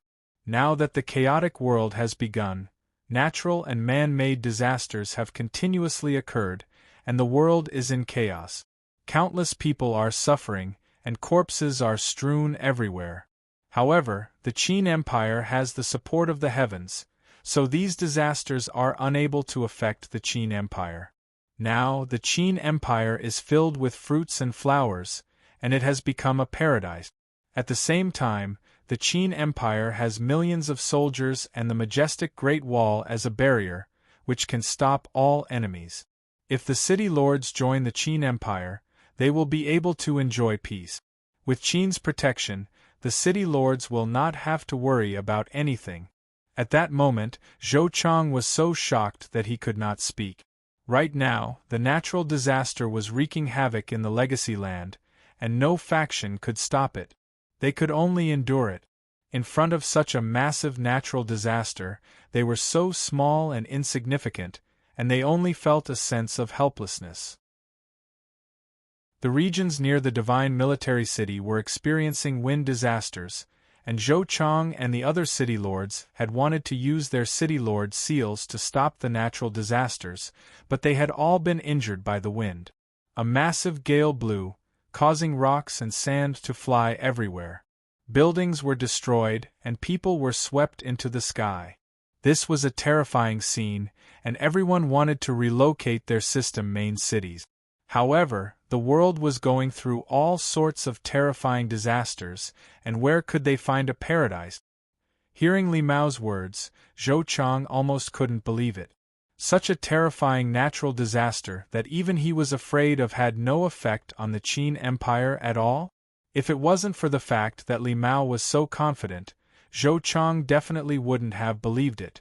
Moreover, after hearing that Qin had millions of soldiers and was protected by the Great Wall, Zhou Chang felt a chill in his heart. He only had 100,000 soldiers, while the other side had tens of millions of soldiers. It was like the difference between a mouse and an elephant. At that moment, Li Mao tossed out another big piece of news, causing Zhou Chang to feel a bit shaken. The Qin Empire is about to establish a kingdom, and if the city lords can join us, you will definitely become marquises and ministers in the future, and you will have even more prestigious statuses. The other side is about to establish a kingdom. Zhou Chang was so shocked that he couldn't say anything. However, when he thought about the other side's massive territory and strength, he realized that this was the truth. In the next moment, Li Mao tossed out another piece of important news and said proudly, "The Qin Empire's Majesty has extraordinary talent and is invincible. He has become the world protector, the protector of the world. City lords, don't worry about Qin Empire. As long as His Majesty Qin Empire is here, nothing will be a problem." Zhou Chang almost fell off his chair. The other side had become the world protector? The protector of the world? Even though the city lords were unable to participate in the trial festival, they knew some information. Now that the other side had become the protector of the world, what was the point of fighting? Chapter 703. Hearing Zhou Chang's words, Li Mao felt quite delighted, but he still said, "City Lord, of course you're suitable. Our Majesty will definitely welcome a major figure like you to join. However, City Lord, why don't you send a few people to Qin City to see if what I said is true or false? Come and verify whether what I said is true or false. My great Qin has enough confidence to welcome all of you." Even if these city lords also sent ambassadors, Qin City would still welcome them. After all, what Li Mao said was true. Hearing Li Mao's words, Zhou Chang felt quite confident that Qin City would allow them to visit as they pleased. However, in order to be careful and to know more about Qin City, Zhou Chang sent a few of his trusted aides to visit Qin City. There were many city lords who had similar thoughts. About 150 or so city lords had sent ambassadors to Qin City, and they had already decided to submit. If Qin City was really as Zhao Fu had said, it was indeed the best person to submit to. They would not have to worry about natural disasters or man-made disasters, and they would have Qin City to deal with even greater dangers in the future. However, out of the 1,000 ambassadors that Zhao Fu had sent, only 150 city lords were willing to come to Qin City. Most of them were still hesitant. As city lords, they did not want to submit to others. The situation was not very urgent, so they were not in a hurry to make a decision. After all, this was a matter of life and death, and they could not go back on their word. As such, they decided to wait and see. Of course, there were also some city lords who hated Qin Zhao, and many of them had slaughtered players. Luding City Lord Lu Deshang was doing it with a few flirtatious female attendants when he heard a soldier report. It said that the Qin Empire's ambassadors have come to visit. Hearing this, Lu Deshang knew that it was an otherworlder dynasty. Because they were quite far away, he did not know how powerful Qin City was. However, he hated otherworlders and otherworlder dynasties. As such, Lu Deshang immediately yelled, "Kill all of them! In the future, if any otherworlders come, kill them all. Your elder can't stand otherworlders, so we'll be safe in the future." The soldier felt quite troubled as he said, "City Lord, Sir Lu told this subordinate to invite you." It was Lord Lu who sent this subordinate to invite you. He said that their identities are very important and that you must go and take a look. Lu Deshang shouted angrily, "Who's the city lord? Are you going to listen to me or him? Do you think I will be afraid of the Qin Empire?" The soldier was so scared that his face turned pale. He immediately followed the order and killed Qin's envoy. In front of a system main city, 5 stage 3 soldiers and 1 student were unable to resist at all and were brutally killed. The azure-robed man at the side could not stop them even if he wanted to. Looking at the 5 people who had died, he felt a sense of impending disaster. Zhao Qing, the city lord of Great Cart City, also received the news from the soldiers. He knew some information about the Qin Empire, but he had already chosen to resist the Qin Empire. He didn't have a good impression of the Inhumans. These inhuman dynasties were their greatest enemies. Zhao Qing came to the city gates and looked at the 6 people in front of him in shock. However, he still suddenly attacked, and a few soldiers blocked the attack for the student. The student's body was covered with the blood of the soldiers, and he felt quite afraid. His body trembled, and he knew that he was going to die. However, when he thought about the books he had read and the soldiers who had blocked the attack for him, his gaze became resolute. He couldn't allow Qin to be humiliated, and even if he died, he would still have dignity. "Everything you've done today. In the future, the Qin Empire will pay you back tenfold," the student said as he coldly looked at Zhao Qing. Facing the threat of someone who didn't even have stage 1 cultivation, Zhao Qing disdainfully harumphed and waved his hand. An arc of light flashed out, and blood sprayed everywhere as the student's head was chopped off. The student's corpse also fell to the ground. Zhao Qing coldly laughed and ordered his soldiers to cut off the heads of the other 5 soldiers and send them to Qin. Dong and City's city lord, Zhang Linyi, arrogantly looked at the 6 people in front of him and said condescendingly, "Why aren't you kneeling in front of this city lord?" Hearing Zhang Linyi's words, the student Qin felt quite displeased.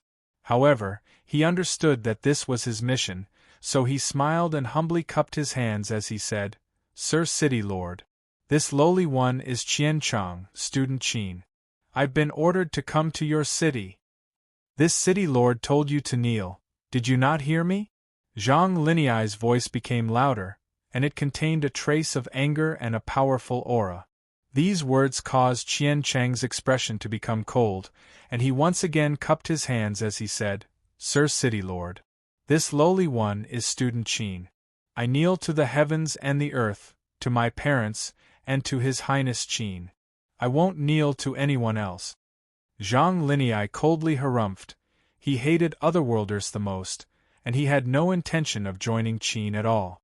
He just wanted to humiliate Qin. Hearing Qian Cheng's words, Zhang Linyai angrily punched out, and a formless energy knocked the 6 people to the ground. A few of the soldiers instantly died, but Zhang Linyai was able to keep Qian Chong alive. Looking at Qian Chong coughing up blood, Zhang Linyai placed his foot on Qian Cheng's head and coldly harumphed as he said, "I'll kill your people." Following this, Zhang Linyai crushed Qian Cheng's head with his foot, causing blood and brain matter to fly everywhere. Qin had sent out 1,000 students, and around 950 students had returned. In other words, 50 of them had been killed. Diplomatic missions were incredibly dangerous, and there were many deaths. Luckily, most of the city lords were rational, and they knew how powerful Qin was. As such, they treated him with respect. Almost all of the city lords who had killed Qin's envoy had slaughtered players before. They hated otherworlders, and they were incredibly vicious and domineering. The deaths of the 50 envoys caused Zhao Fu to feel quite furious, but they had given Qin an opportunity to kill them. Now that the various regions had been connected, it was much easier for city lords to communicate with each other. If Qin attacked a system main city for no reason, he would be viewed with hostility by the other system main cities, so Qin did not dare to act rashly. However, they had dared to kill Qin's envoy, so they deserved to be killed. With this reason, Qin could act, and the other city lords would not say anything. After all, they had killed Qin's people first. Gather all of the city lords. Zhao Fu split the 90 city lords into 3 teams, while the remaining city lords stayed behind in Qin to prevent anything unexpected from happening. The city lords who had killed Qin's envoy were in different regions, so Zhao Fu wanted to destroy them as quickly as possible without giving them any chance to resist. When that time came, it would be 30 against 1, and the 3 teams would be able to destroy 50 city lords in a single night. Chapter 704. After preparing everything, it was already nighttime, and Zhao Fu personally led a group of people to head to a system main city. Zhao Fu had to pay back blood for blood and a tooth for a tooth for a tooth. Only by personally killing them would he be able to vent the anger in his heart. Zhao Fu first arrived at Luding City, and he was by himself. Under Zhao Fu's orders, the other city lords went to kill the city lords of the nearby regions. Because Lu Desheng didn't know how powerful Qin was, he didn't put Qin in his eyes at all. After killing Qin's people, he acted as if nothing had happened, and he even held a banquet and invited his subordinates to eat and drink. The green-clothed man next to him looked incredibly worried. He had been worried about what had happened today, and he felt that the situation was incredibly dangerous.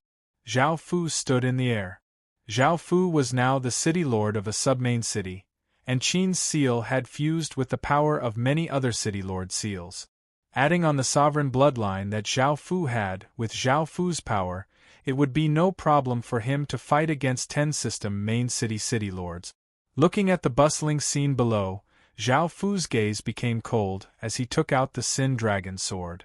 He sent his power into the Sin Dragon Sword, causing it to give off a chilling sword light.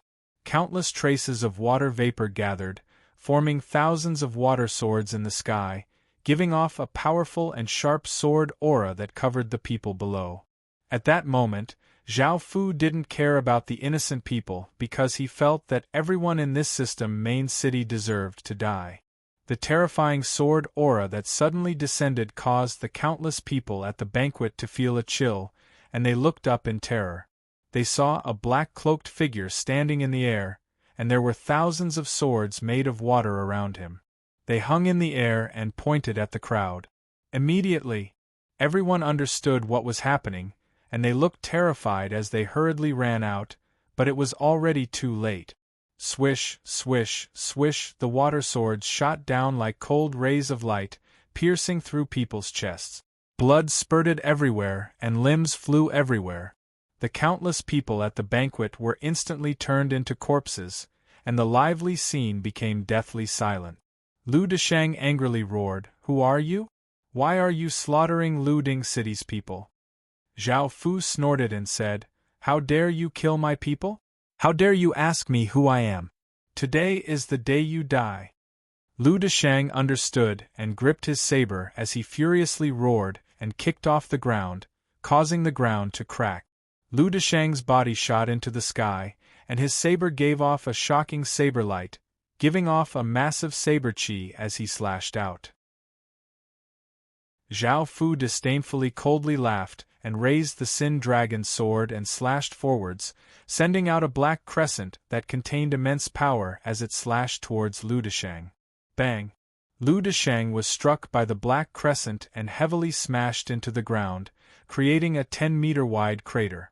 Lu Desheng coughed up a mouthful of blood and climbed up with great difficulty. Shing! A sword hum sounded out as Zhao Fu shot down from the sky, his sword containing terrifying power as it slashed towards Lu Desheng. Lu Desheng gripped his saber with both hands to block, but the massive power made it impossible for him to stand. He could only half kneel on the ground and block Zhao Fu's attack. Zhao Fu coldly looked at Lu Desheng and suddenly spun his sword, sending Lu Desheng's saber flying. Lu Desheng was given a big fright and tried to retreat, but Zhao Fu stepped forwards and stabbed through his chest. Lu Desheng's expression was one of shock as he fell to the ground, dead. Zhao Fu picked up the City Lord's seal and put Lu Desheng's corpse into his spatial ring. His corpse was still quite valuable, so Zhao Fu took off his spatial ring. There were many valuable things inside, but Zhao Fu had no interest in looking at them, as they were not worth much to him. At that moment, Zhao Fu sensed that there was still someone alive. He turned to look at the azure-clothed man who was pretending to be dead under the table, preparing to kill him with a wave of his hand. Sensing Zhao Fu's killing intent, the azure-clothed man hurriedly got up and knelt as he yelled, "I'm willing to submit to Sir." At that moment, countless System Main City soldiers rushed over, and Zhao Fu coldly harumphed as he said, "Pacify this System Main City before I come out, or else I'll massacre it." Zhao Fu walked towards the city hall. Now that there were other city lords killing people, Zhao Fu had the time and power to massacre this System Main City. In front of Zhao Fu, a System Main City was nothing, and killing it would only take him a bit of time. Yes, this lowly one understands. Hearing how Zhao Fu treated hundreds of thousands of lives like grass, and how he had killed the city lord in just a few moves, the azure-clothed man hurriedly nodded. After arriving at this System Main City, Zhao Fu immediately relocated the System Main City and obtained a lot of EXP and achievement points. After waiting for Zhao Fu to come out, the scene became silent, and Zhao Fu felt quite surprised. He had never thought that this person would pacify other people. It seemed that this person's position in the System Main City was quite high. Zhao Fu wanted to kill a bunch of hateful soldiers when he came out. After all, the fury in his heart could only be quenched with their blood. However, since they had surrendered, Zhao Fu did not kill them, and he said coldly, "I'm going to go kill some more people. Qin's people will take over the city soon." The azure-clothed man nodded in fear, indicating that he understood. He knew that this was going to be a night of bloody slaughter, and who knew how many System Main Cities would suffer. This was Qin's strength. Any one of them could destroy a city. He had treated Zhao Fu as a minor figure, just one of the people carrying out his plan. When he had killed Qin's ambassador, he had known that things were going to be bad, but what he had been worried about had still happened. In East Peace City, Zhang Linyi was sleeping soundly with his wife in his arms when a sword light descended from the sky. Zhang Linyi was woken up and dodged to the side, but the massive sword light destroyed the entire house. Even though Zhang Linyi had dodged the attack, his wife had been reduced to a bloody pulp. Zhang Linyi furiously roared and rushed out of the rubble. Looking at the cloaked figure in the sky, he immediately realized something and cried out, "You're from the Qin Empire." Zhao Fu coldly laughed, "I never thought that you'd be so clear about this. Now, prepare to die." After saying this, just as Zhao Fu was about to attack, 3 more powerful auras exploded out. The 3 other city lords were all here. Zhao Fu stopped and coldly looked at the 3 people who had appeared. They were not on the kill list, and he said, "This matter is between Qin and East P City, and you want to get involved? Do you know what the consequences are?" Sensing the powerful aura from Zhao Fu's body, the 3 city lords felt quite shocked. Hearing Zhao Fu's words, they understood what had happened. Zhang Linyi had most likely killed Qin's ambassador, and Qin's people had come to take revenge. Chapter 705. Once they were dragged into this, they would definitely die. After all, they already knew everything about Qin, and Qin's legatee was simply too terrifying. They had treated Ambassador Qin very well because they didn't want to offend such a massive faction. Now that Zhang Linyi had killed Ambassador Qin and wanted to drag the 3 of them in, they felt quite furious. "This matter has nothing to do with this old man. This old man will be leaving first," a gray-clothed elder said. He didn't want to get involved in this mess for no reason. The other 2 city lords also said that they would leave, or they weren't stupid. Seeing this, Zhang Linyi panicked and yelled, "I can give all of the city's wealth to the 3 of you. There's only one of Qin's people. The 4 of us will definitely be able to kill him." The 3 city lords felt quite disdainful. Who would take such a big risk for a bit of money? Even though there was only one person, his aura was more powerful than all 4 of them combined. It was uncertain whether they would be able to kill him, but even if they did, so what? That person was backed by Qin, and if they completely enraged Qin, even more city lords would come the next day. How could they stop them? As such, the 3 city lords didn't even look back as they flew away. Seeing this, Zhang Linyi became determined and gripped his spear as he rushed at Zhao Fu. Before the 3 city lords could fly far, they heard a cry behind them, and they inwardly sighed. Qin's power was simply too monstrous. If even a random city lord was so powerful, just how powerful was he? They once again treated Zhao Fu as a minor figure.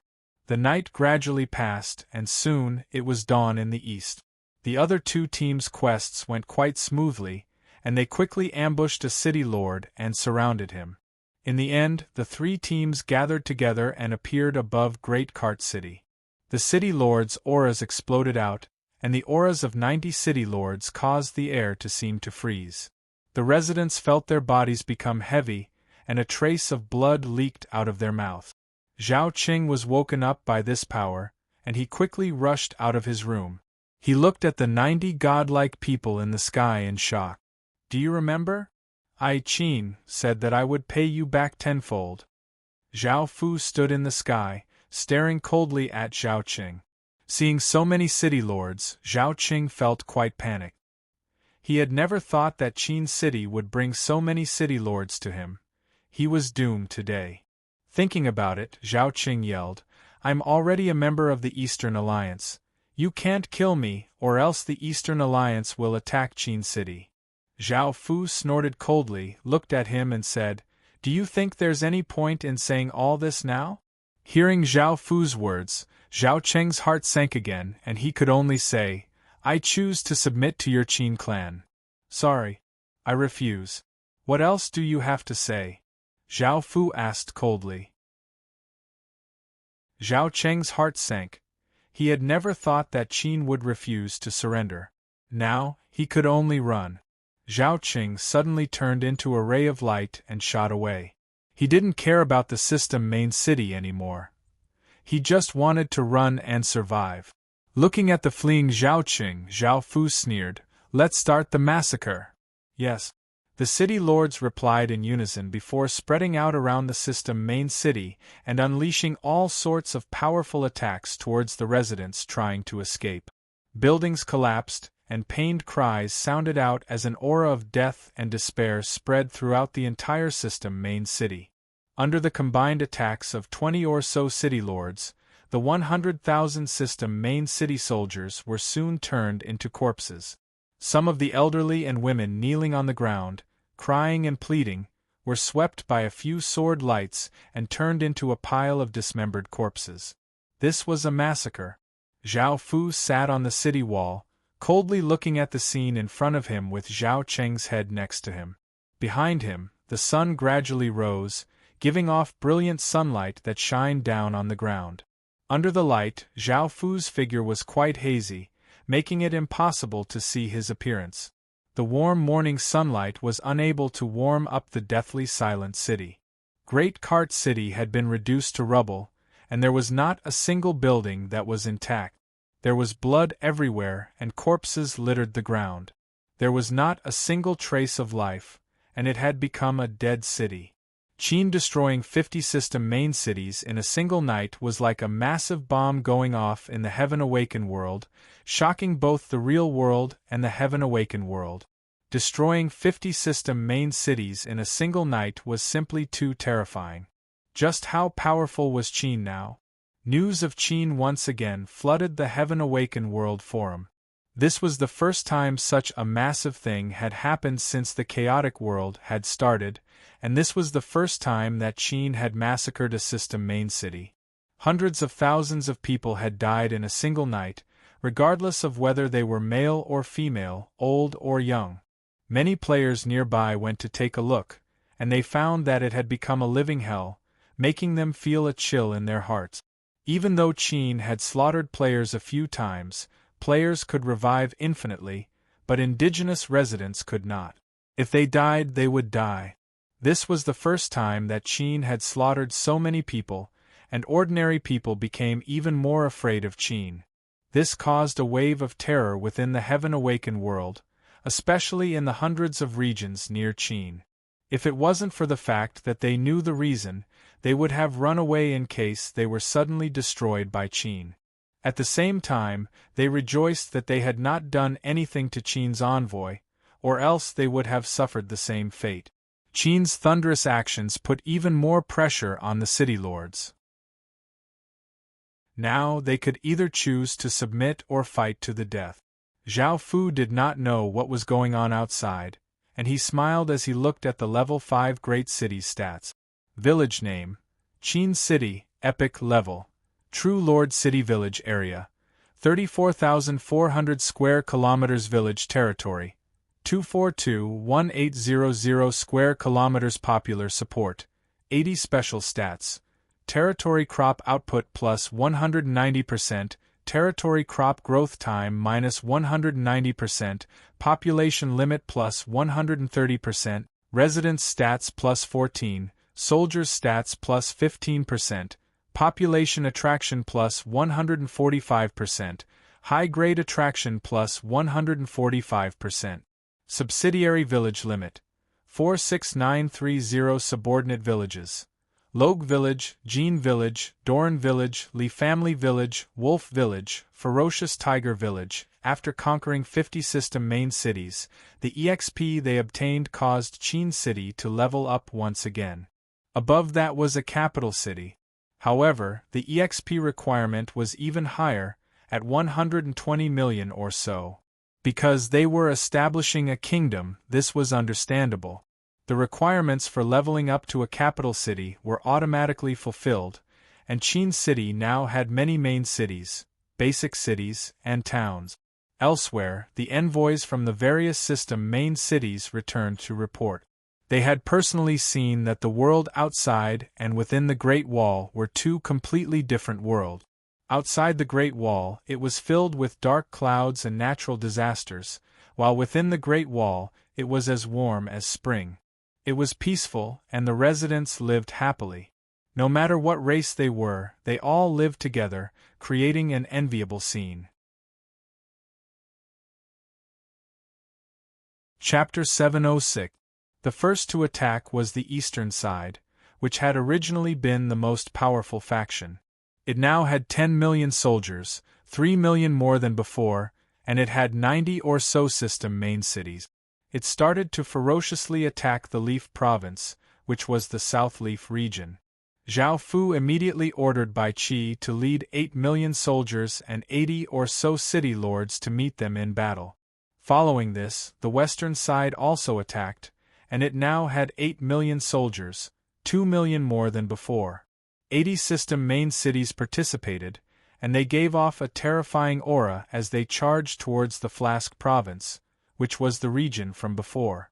Zhao Fu ordered Wang Jian to lead 6 million soldiers and 70 or so city lords to meet them in battle. However, what Zhao Fu did not expect was that the southern side's strength had increased to such a terrifying degree.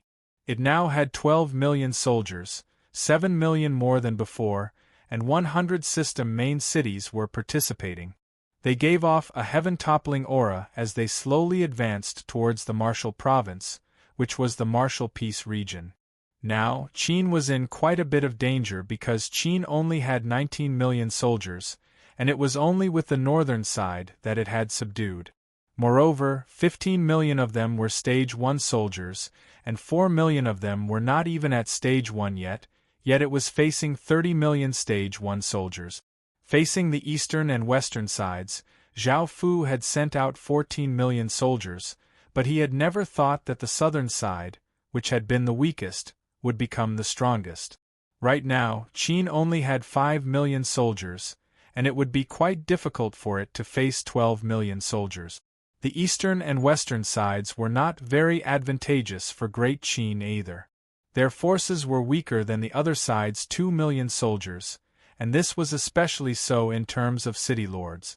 Great Qin had 10 or so fewer city lords than the other side. City lords were top-tier forces and were incredibly important on the battlefield. However, Qin only had 5 million soldiers and 37 city lords, while the southern side had 12 million soldiers and 100 terrifying city lords. Your Majesty, the situation is quite dire. Should we ask the city lords who were willing to join Qin to help? Li Si stepped forward and suggested. Bai Shihan coldly harumphed. How could they come? Do you think they don't know how many factions are attacking Qin? They want to see Qin's true strength. If he can defend against this crisis, they'll definitely join. If he can't, they'll naturally give up on joining Qin. Li Si thought about it and understood. He sighed. After a while, he made up his mind and said, I'll deal with Great Qin's southern side.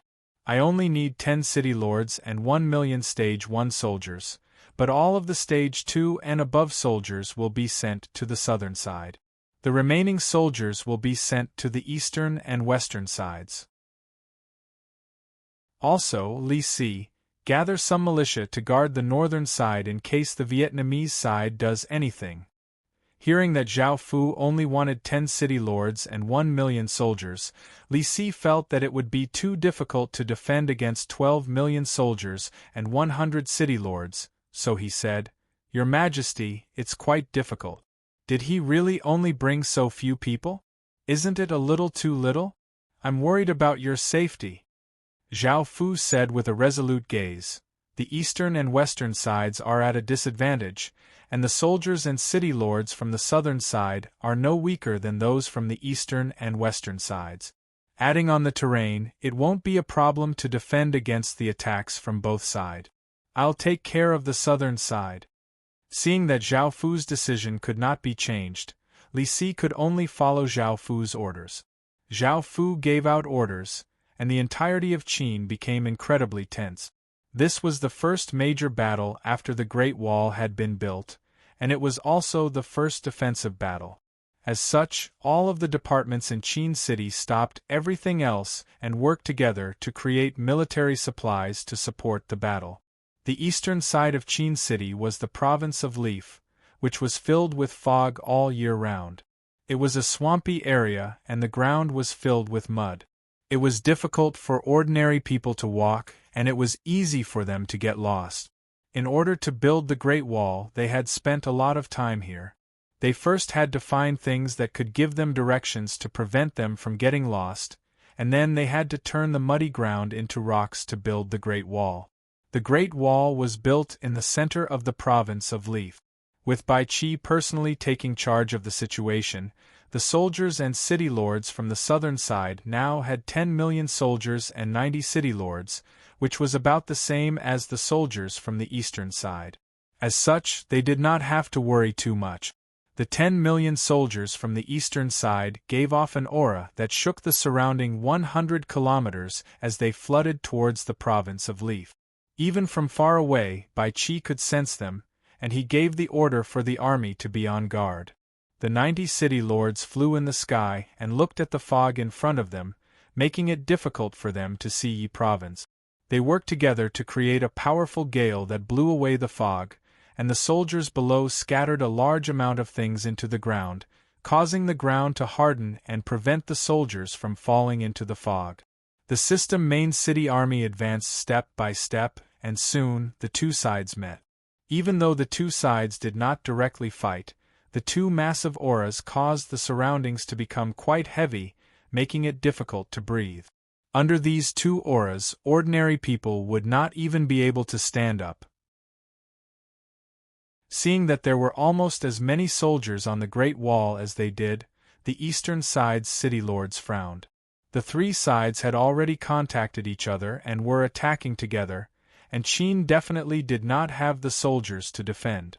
However, it seemed that the situation was completely different.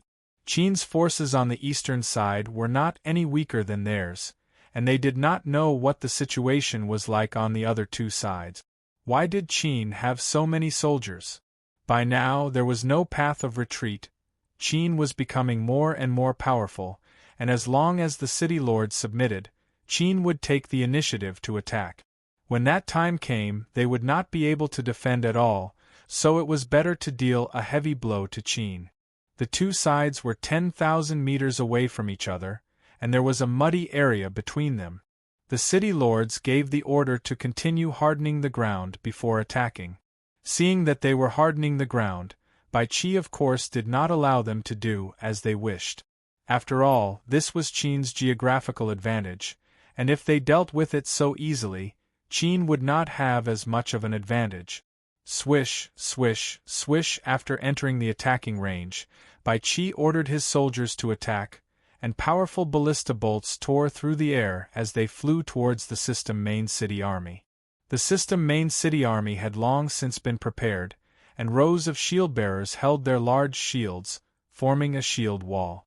Bang, bang, bang, thick ballista bolts descended from the sky like raindrops, slamming into the shield wall and causing massive sounds to ring out. What the city lords did not expect was that these ballista bolts were incredibly powerful, and even the shield-bearers who were holding shields with both hands felt as if they had been hit by a massive force. Even though they were not injured, they were forced back a few steps, and some of them stumbled and fell to the ground. Chapter 707. Swish, swish, swish. The sound of the air being torn could be heard as countless arrows once again shot out from the Great Wall. It was impossible to see how many there were, and the sharp aura of the arrows could cause anyone to feel a chill. By now, the shield wall formed by the system main city's shield-bearers had been destroyed by Qin's ballistae, and they had lost their defensive barrier. This greatly shocked the system main city lords, and they hurriedly tried to intervene. However, City Lord Qin's city lord suddenly acted, stopping them. Arg! Arrows poured down like a torrential downpour, hitting soldiers one after another. Blood flew everywhere, and pained cries sounded out as the shield wall once again hurriedly reformed. Looking at the dead and injured soldiers, the system main city lords were infuriated and ordered the archers to draw their bows. Arrows shot out like bolts of lightning towards the Great Wall. Qin's side also raised their shield wall, and with the advantage of the Great Wall, they were able to easily defend against this rain of arrows without suffering many casualties. If the two sides continued to shoot at each other, the system main city lords would be at a great disadvantage. Seeing this, they could only give up on the idea of shooting at each other. However, with the marshes in the way, they were unable to rush up, as their bodies would sink if they stepped on the marshes. Now they were in a predicament and they had no idea how to deal with the marshes. Their soldiers could not advance, or else they would be attacked. One of the city lords suddenly said, "Cover me, I have something that I can use." Hearing his explanation, everyone started to attack, and sword lights and saber lights containing destructive auras shot towards the Great Wall. Bai Qi frowned and ordered Qin's city lords to block the attacks and tie down the main city lords to prevent them from affecting the battle. He left the battlefield to Bai Qi, and Qin's city lords only had one task, which was to stop the opposing side's city lords. At that moment, a main city lord rushed to the front of the main city army and waved his hand, causing 100 or so yellow crystals to fly into the marshes around them. The yellow crystals contained powerful earth attribute power, and after shooting into the swamp, rays of yellow light shot out from the ground. Following this, the muddy ground became yellow land that was 100 or so kilometers wide. It was like normal ground and people could stand on it. The advantage of the marshes completely disappeared for Qin's city lords, and the main city army could now charge. Seeing this, the main city lords were delighted and immediately charged. They turned into rays of light as they rushed up, and Qin's city lords also rushed up to meet them. Boom! Boom! Boom!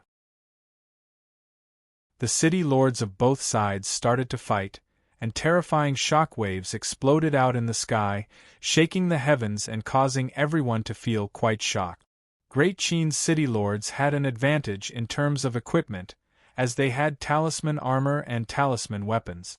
Their talisman equipment were all legendary grade weapons, and with gold grade talisman stones, their power could reach epic grade.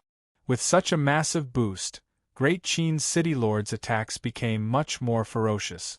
The city lord seals of main cities all had about the same power, so the deciding factor was the city lord's own power, such as cultivation, equipment, and skills. Even though the main city's side was slightly suppressed by city lord Qin, the millions of soldiers below exploded out with terrifying power, forming a terrifying flood that madly rushed towards the Great Wall. Bai Qi's gaze was cold as he shouted, "Fire!" Arrows tore through the air, bringing with them powerful piercing power as they shot towards the incoming flood. However, the army's aura had already gathered together, forming a strong defense above their heads. As the arrows were shot down, a large portion of their power was weakened by the imposing aura. Only a small portion of the arrows were effective, but against the terrifying flood that was rushing over, the effect was very small. Bai Qi's gaze was cold as he drew the 7 Murders sword at his waist. On the eastern side of the battlefield, the only people with general armaments were Bai Qi, Bai Shihan, and Meng Kuo. However, Bai Qi planned to use his general armament by himself. He wanted to gather the soldier aura of millions of soldiers and completely release the 7 Murders general stars. Bai Shihan and Meng Kuo would split the power, so Bai Qi ordered them to kill the city lords. With their general power, killing the city lords would be quite easy. Bai Qi slowly breathed out and raised the blood-red 7 Murders sword with both hands, pointing it towards the sky as he exploded out with all of his power. His eyes became blood-red as he gave a heaven-shaking roar. 7 Murders general stars descend. Boom! A massive blood-red star broke through the restrictions of the sky and slowly descended. The sky was instantly dyed blood-red as a cold and murderous aura descended, and a boundless might covered the surrounding 10,000 kilometers. This caused all of the city lords present to feel quite shocked, and they turned to look at Bai Qi, who was at the center of the storm. His body gave off an aura of slaughter and destruction, and his blood-red eyes gave off a bright blood-red light, making him look like an Azura. In the distance, the spectating city lords looked at the descending blood-red star and sensed its corporeal aura of slaughter and terror. It was as if they had seen a mountain of corpses and an ocean of blood, and their bodies felt a chill.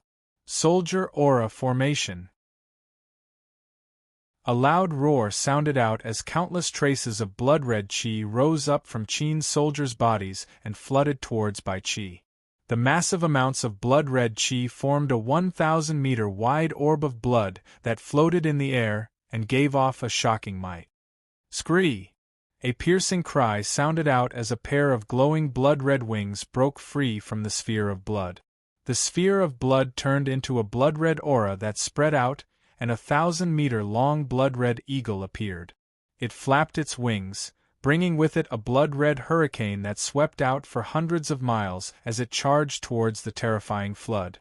Looking at the incoming blood-red eagle, the soldiers at the front of the army looked resolute. They no longer feared death, and they gripped their weapons as they roared, "Charge!" Immediately, the terrifying army's aura became even more terrifying, and it gave off an aura that seemed to be able to destroy the heavens and earth as it ferociously rushed towards the Great Wall. Kill! The soldiers on the Great Wall roared as they were affected by the 7 murders General Star, and they sent even more of their power into the massive eagle. Boom! With a deafening explosion, the terrifying flood and the blood-colored eagle collided. It was as if 2 earth-shattering tides had collided, shaking the heavens and the earth. Sensing this terrifying power, the spectating main city lords looked incredibly shocked. Seeing the terrifying battle unfold between the 2 sides, they felt quite shocked and felt quite terrified. Clang, clang, clang. In the end, it was the blood-red eagle that gained the upper hand with the 7 murders General Star's power. The blood-red gale that the eagle brought with it was like countless blood-red sabers that slashed towards the system main city soldiers. Ordinary soldiers were unable to defend at all. Chapter 708. This was the terrifying scene that Bai Qi had created by gathering the aura of millions of soldiers. In just a short while, he had slaughtered nearly 1 million people, and his power was simply terrifying. However, the collapsing flood didn't vanish. They had taken advantage of the opportunity to turn the swamps into flat land, and then spread out like a flood, charging back toward the Great Wall, no longer fighting the blood-colored eagle head-on. Bai Qi reduced the blood-red eagle's power. The blood-red eagle's power mainly came from the soldiers, and now that the blood-red eagle's goal of destroying the flood had been achieved, the blood-red eagle's power would be greatly reduced. As such, he returned its power to Great Qin's soldiers. Facing the flood of system main city soldiers, Qin's soldiers started to shoot arrows, piercing through the system main city soldiers' bodies. The smell of blood quickly spread out, and cries continuously sounded out as more and more people died. However, some system main city soldiers had already reached the bottom of the Great Wall and started to use ladders and flying chains to attack. Qin's soldiers used arrows and heavy objects to counterattack. The battle between the city lords in the sky became even more intense, and explosions shook the surroundings. Meng Tian held an azure spear and gave off shocking power as she pierced through a system main city lord's chest. In the next moment, 2 system main city lords surrounded Meng Tian and started to attack. Bai Shihan faced 3 system main city lords by herself, and the other city lords also started to ferociously attack. The eastern side of the battlefield was incredibly intense, and it was the same for other places. To the west of Qin was the Flask Province, which was narrow at the top and wide at the bottom. It was shaped like a flask, and it gave off the aura that even an army couldn't get through. Both sides had the same number of soldiers. System main city lords had 8 million soldiers and 80 or so city lords, while Qin's side also had 8 million soldiers and 80 or so city lord. This place was not as troublesome as the Flask Province, and the ground here was flat and had a wide field of vision. There were no obstructions, and one could directly charge. However, the only downside was that people would be squeezed together. This was because there was a flask in front of them, and because of the terrain, the path would become narrower and narrower, so people would naturally be squeezed together. This was a very bad thing. Because they were all squeezed together, it was difficult to use all sorts of movement. If others attacked, they would not be able to dodge. Moreover, with so many people squeezed together, if a big move was used, it would be very easy for a group of people to die. Great Qin also had 8 million soldiers defending the Great Wall, and if hundreds of thousands of soldiers charged over, they would not be able to form an effective attack. Great Qin would be able to easily destroy those hundreds of thousands of soldiers. However, Great Qin would not be able to do anything to the Great Wall, and Great Qin would be able to easily destroy hundreds of thousands of soldiers. This seems simple, but it was actually more difficult to deal with than the terrain of Yezhou. Yezhou only needed to disperse the fog and solve the problem of the ground, but what about Huzhou? The system main city's city lords planned to destroy this terrain. They were all people with monstrous power, and since the terrain was not suitable for them, they could use their power to change it. However, this was impossible in the real world, as there was no such thing as such power.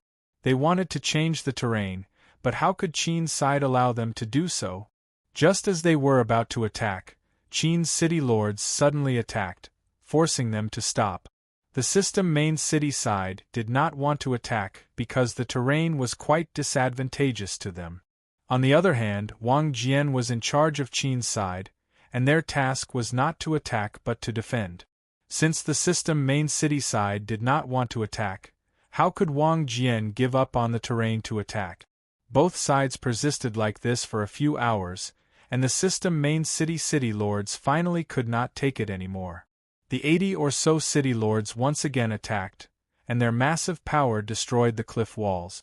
The flask's mouth was slightly enlarged, and after Qin's city lord arrived, the system main city lords once again retreated. Following this, the system main city lords once again moved and enlarged the flask's mouth. After doing this a few times, the flask's mouth became much larger, forcing Qin's city lords to stand guard nearby. Seeing that it was about time, the system main city lords looked quite pleased and gave savage smiles. They finally started to attack, and a massive flood of soldiers gave off a powerful aura as they rushed towards the flask's mouth. Wang Jian and Wei Liao smiled. The system main city army was finally willing to attack. Just then, they had opened the flask's mouth because Qin had told them to. After waiting for a few hours, Qin's side could not wait any longer, as there were 2 other battles going on in Qin's side. If they dealt with the situation on one side, they would be able to go and support the other 2 sides.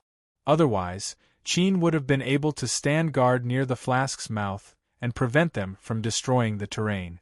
However, this would delay the system main city army from attacking, which Qin did not want to see. The main thing was that the other 2 sides, especially Zhao Fu's side, had a massive difference in soldiers, making it quite dangerous. Swish, swish, swish, facing the incoming system main city army, Wang Jian gave the order to shoot out waves of arrows. Even though they killed many people, they were unable to stop the incoming soldiers. Seeing this, Wang Jian's expression did not change. He turned to look at the 2 people behind him and slightly smiled as he bowed and said, "I'll leave the rest to concubine Binoche and concubine Karash." The seductive Binoche and cold and beautiful Karash held long metal staffs as they walked out from behind Wang Jian. They raised their staffs and started to chant a mysterious incantation, causing a chilling aura to spread out from their bodies. Wang Jian immediately ordered, "All of Qin's city lords, go and stop the system main city lords and prevent them from interfering." Qin's city lord obeyed and turned into rays of light as he shot towards the system main city lords. The system main city lords did not show any weakness and went up to meet him, and the battle once again unfolded. Countless system main city soldiers gave off an incredibly terrifying aura as they ferociously charged towards the Great Wall, while Qin continuously shot out arrows, ending the system main city soldiers' lives. However, this was not enough to stop the incoming system main city soldiers. They were true soldiers who did not fear death and bravely advanced. If it was players, they would not even be able to exchange a few blows before collapsing. Compared to the system main city soldiers, the player army was just a bunch of random soldiers. The system main city soldiers at the front looked at the Great Wall in front of them with fervent gazes. They were about to fight with Qin, and as a soldier, they naturally wanted to do battle. Thinking to their blood boiled. They were going to take down this Great Wall for their city lord. Following this, they charged into Qin's army with unstoppable momentum, sweeping through Qin's army. Countless system main city soldiers excitedly roared, "Charge!" Immediately. Chapter 709. The sky became ice and fire. One side seemed to be burning, giving off immense heat, while the other side seemed to be frozen, giving off a bone-chilling coldness. It was this sort of aura of ice and fire that caused people to tremble and feel terror. "Charge!" The system main city soldiers roared as they charged towards the Great Wall with immense battle intent, giving off a terrifying aura that shook the surrounding hundreds of kilometers. At that moment, two orbs that were 1,000 meters wide appeared in the sky. One gave off searing flames, while the other gave off bone-chilling coldness. The two orbs slowly fused together, and an incredibly destructive aura spread out, causing the city lords to feel quite startled and hurriedly turn to look.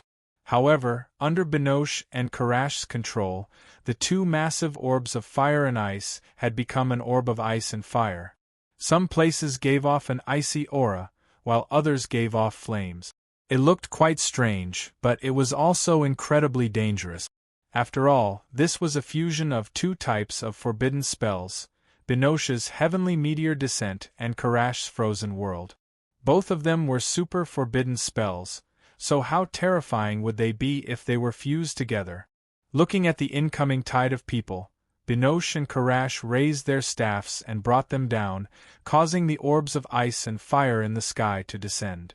The system main city lords were greatly startled and tried to stop them, but they were too late. Bang! A shocking explosion sounded out as the 1,000-meter-wide orb of ice and fire landed on the ground and exploded. The terrifying energy devoured everything, and the shock wave turned into a berserk gale that swept out in all directions. The ground continuously trembled as a tall mushroom cloud rose up, and the entire world seemed to become deathly silent. Whether it was the city lords in the sky or the Great Wall on the ground, they were all affected. The terrifying shock wave blasted out, causing dust and rocks to fly everywhere. Everyone did their best to defend. After everything gradually calmed down, a 10-kilometer-wide crater appeared in the ground, and there were corpses all around it. It was an incredibly gruesome scene. The terrifying tide of people completely stopped. Whether it was the system main city lords or Qin's city lords, they all stared at this scene in shock. Most of the people were gathered together, and Binoche and Karash's forbidden spells had instantly taken away 1.6 million or so people's lives. However, Binoche and Karash's faces were quite pale. This attack had used up all of their power, as well as the power of the fire and ice cities. Wang Jian recovered from his shock and smiled. "Many thanks to the two concubines for your help. Please go and recover your strength." Binoche and Karash both nodded and sat to the side to recover. On the system main city's side, the city lords' expressions were quite unsightly. They did not know what was going on with Qin, and they were afraid that he would use that move again, so they quickly gave the order to stop attacking.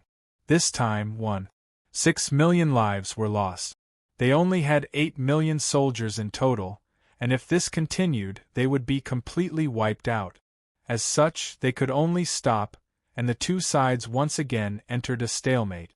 They turned to the south of the Qin state. There were endless mountains here, and the peaks were steep and dangerous. The Great Qin state's Great Wall was built on the mountain range, and it looked down from above. Zhao Fu had brought 1 million soldiers, and they had prepared all sorts of things to defend this place. The 12 million soldiers and 100 city lords gave off powerful auras as they stood at the foot of the mountain and looked up at Zhao Fu. One of the system main cities coldly laughed as he said, "Do you think that you and 1 million soldiers can stop us? What a joke! Tell your legatee to come out. As long as he stays in one region and doesn't come out, we'll spare him. Otherwise, we'll destroy your Qin state." Zhao Fu's expression did not change much as he replied, "I am Qin's legatee. What do you have to say?" Hearing that Zhao Fu was Qin's legatee, the city lords looked at each other.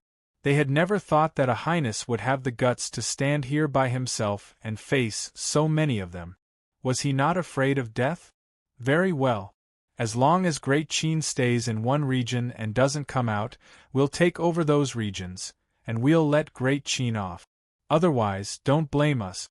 We're allied with 3 factions, and Great Qin won't be able to defend against us. The city lord once again called out, Great Qin, and Great Qin. Zhao Fu felt quite angry and coldly harumphed. Do you really think you can stop Qin state? You can come and try. I, Qin state, have never feared anyone. Hearing Zhao Fu's words, the system main city's city lords' expressions became cold. It seemed that there was no need to continue talking, so they started to charge. The 12 million system main city's city lords roared and gave off ferocious auras as they charged upwards, giving off terrifying sounds. Zhao Fu waved his hand and gave the order to attack. The 1 million soldiers under Zhao Fu's command were either at Stage 2 or close to Stage 2. There were also 10,000 Stage 3 soldiers, 5,000 Corps Soul soldiers, and 150 Corps Soul commanders. They obeyed Zhao Fu's orders and pushed down 5 or 6 meters tall, 6 or 7 meters wide, and thousands of kilograms of stone orbs. Countless stone orbs rolled down from above, giving off massive sounds. The stone orbs rolled down with great momentum, and they gave off a powerful aura of suppression. The system main city's city lords at the front quickly collided with the stone orbs, and the system main city's city lords roared as they used all of their strength. However, they were still hit by the stone orbs, and their bodies were crushed by the stone orbs. Blood flew everywhere as they instantly died. This caused the system main city's city lords' expressions to fall. The stone orbs were simply too big, and adding on their momentum, the Stage 1 city lords were unable to stop them at all. Even if they attacked with all of their strength, they would not be able to destroy the stone orbs. At the very least, only Stage 3 city lords would be able to stop them, and even ordinary Stage 2 city lords would find it difficult. The city lords immediately acted, as these rolling stone orbs were nothing to them. City lord seals floated out, giving off a faint light and terrifying power. The city lords stretched out a hand, and a formless hand blocked the rolling stone orbs. The countless stone orbs that Qin had pushed down were stopped by the 100 city lords.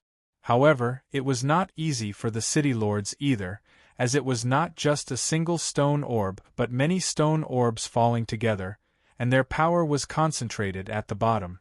Fire! Zhao Fu gave the order, and soldiers pushed out ballistae with talisman bolts on them. Swish, swish, swish, the bowstrings continuously trembled as the bolts turned into terrifying white rays of light that tore through the air, giving off powerful piercing power as they flew towards the city lords.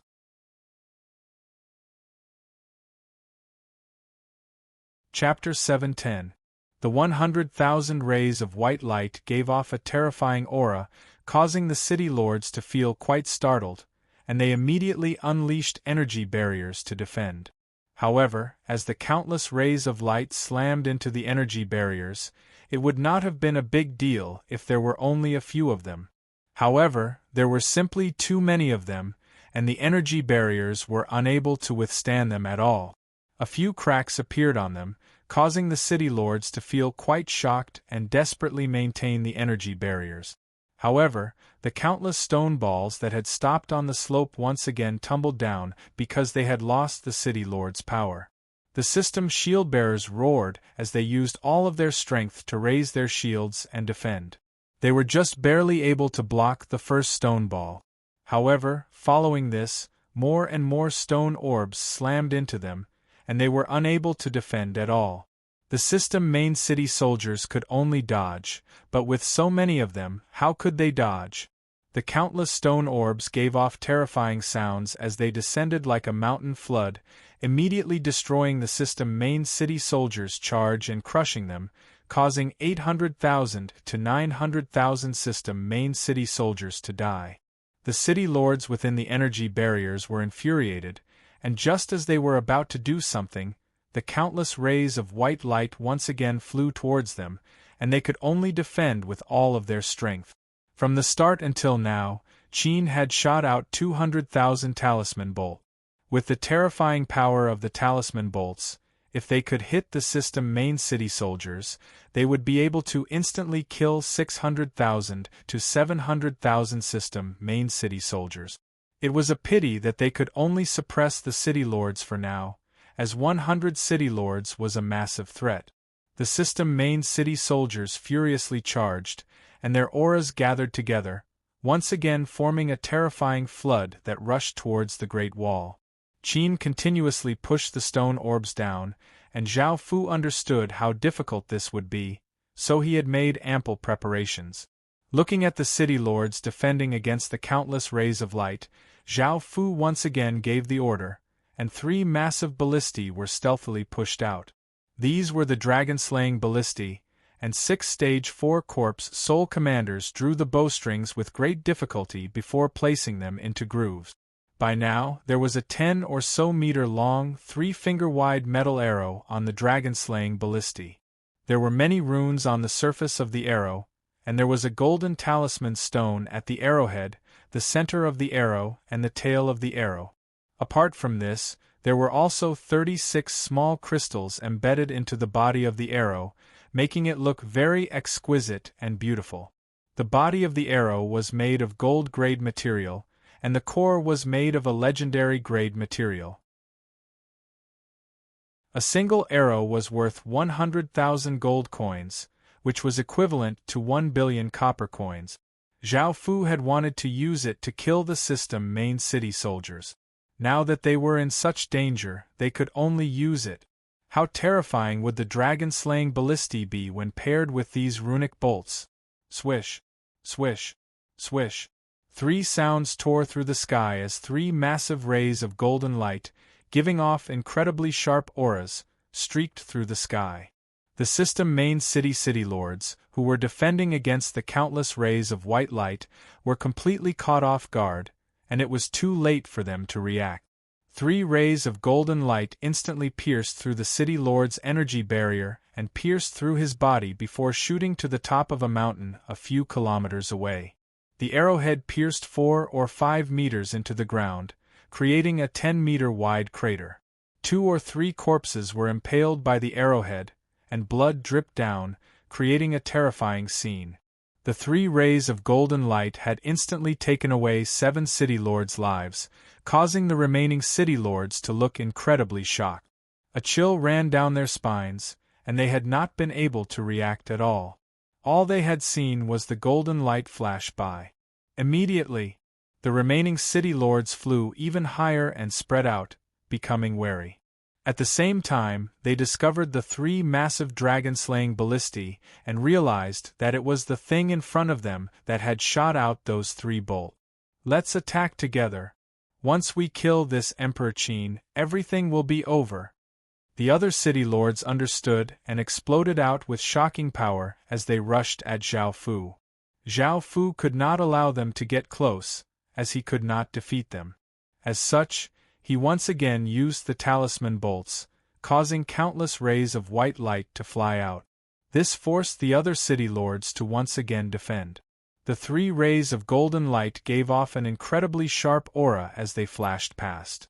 Because the city lords had spread out and were prepared, the 3 rays of golden light only took away 3 city lords' lives.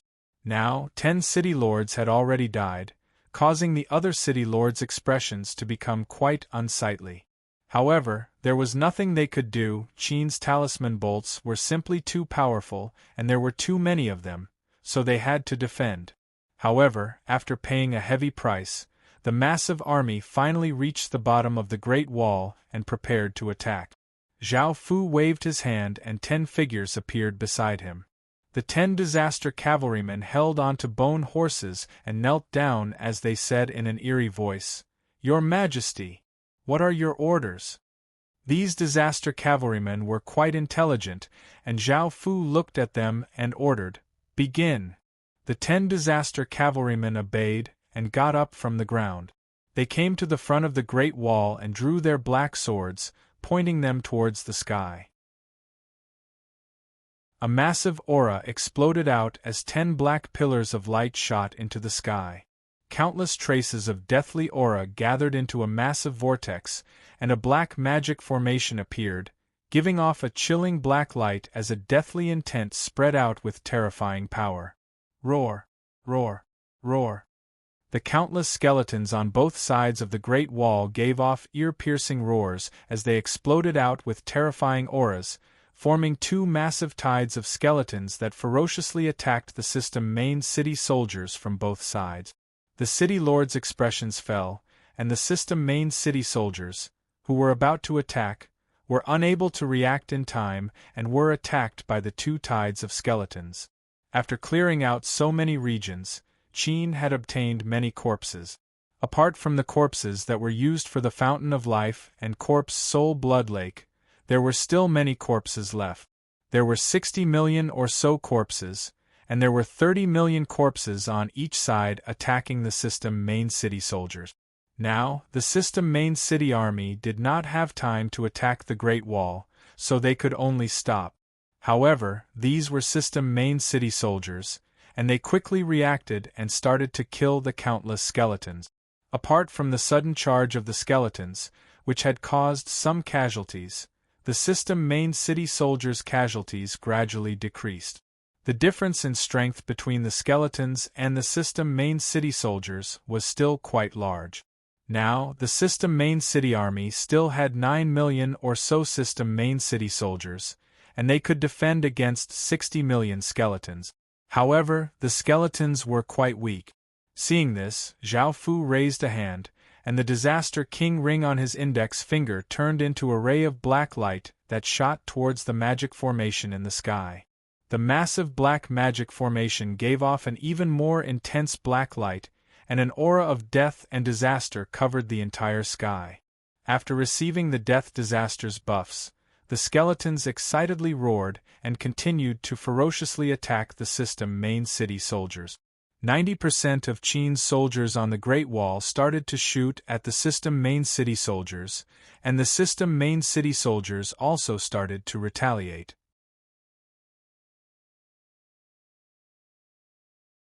Chapter 7:11. Facing the incoming city lords, Zhao Fu once again ordered his 100,000 Stage 2 soldiers to shoot out talisman bolts, causing white rays of light to explode in the sky. The city lords were infuriated, and one of them yelled, "Let's combine our strength." Everyone else came to their senses, and the city lords all stretched out a hand and pressed it against the air. Rays of light shot out from their palms, forming a massive, 5-colored hemispherical barrier. The countless rays of light slammed into the hemispherical barrier, but they were firmly blocked by the energy barrier and were completely unharmed. The city lords were delighted and sped up as they flew towards Zhao Fu. Zhao Fu looked at the incoming city lords and did not shoot out any more talisman bolts. Firstly, he only had half of his talisman bolts left, and secondly, they were no longer effective against the city lords. At the same time, Zhao Fu did not use the dragon-slaying ballistae and just watched as the city lords rushed at him. Seeing Zhao Fu, the city lords savagely smiled. After killing so many of their soldiers, they were now going to kill Zhao Fu to take revenge. Countless Qin cities soldiers blocked in front of Zhao Fu, volunteering to act as meat shields as they resolutely looked at the city lords in the sky. Ha ha ha! A wild-looking young man loudly laughed as he pointed his spear at Zhao Fu and said, "Are you scared now? Let me tell you, kneeling down is useless. Zhao Fu ignored the young man and ordered the soldiers in front of him to scatter, and the soldiers in front of Zhao Fu could only obey and retreat. The wild-looking young man was the first to attack. He rushed forwards like a black blur, arriving in front of Zhao Fu in an instant, and his spear gave off boundless power as it stabbed towards Zhao Fu. Zhao Fu did not move and coldly looked at the wild-looking young man. Just as the spear was about to hit him, Zhao Fu suddenly stretched out a hand and grabbed the spear. This caused the arrogant young man to be taken aback. He had not expected that Zhao Fu would be able to block his attack so easily. A cold smile appeared on Zhao Fu's face. He grabbed the spear and pulled it backwards. The arrogant youth's body was pushed towards Zhao Fu.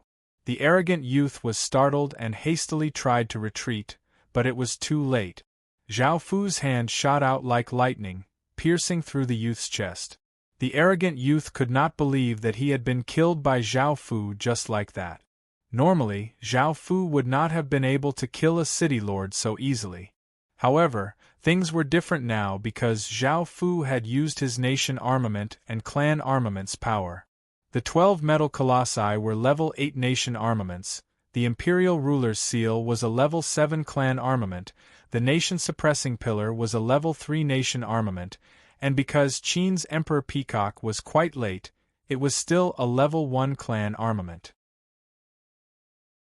Right now, Zhao Fu was only using the 12 metal colossi and imperial ruler's seal's power.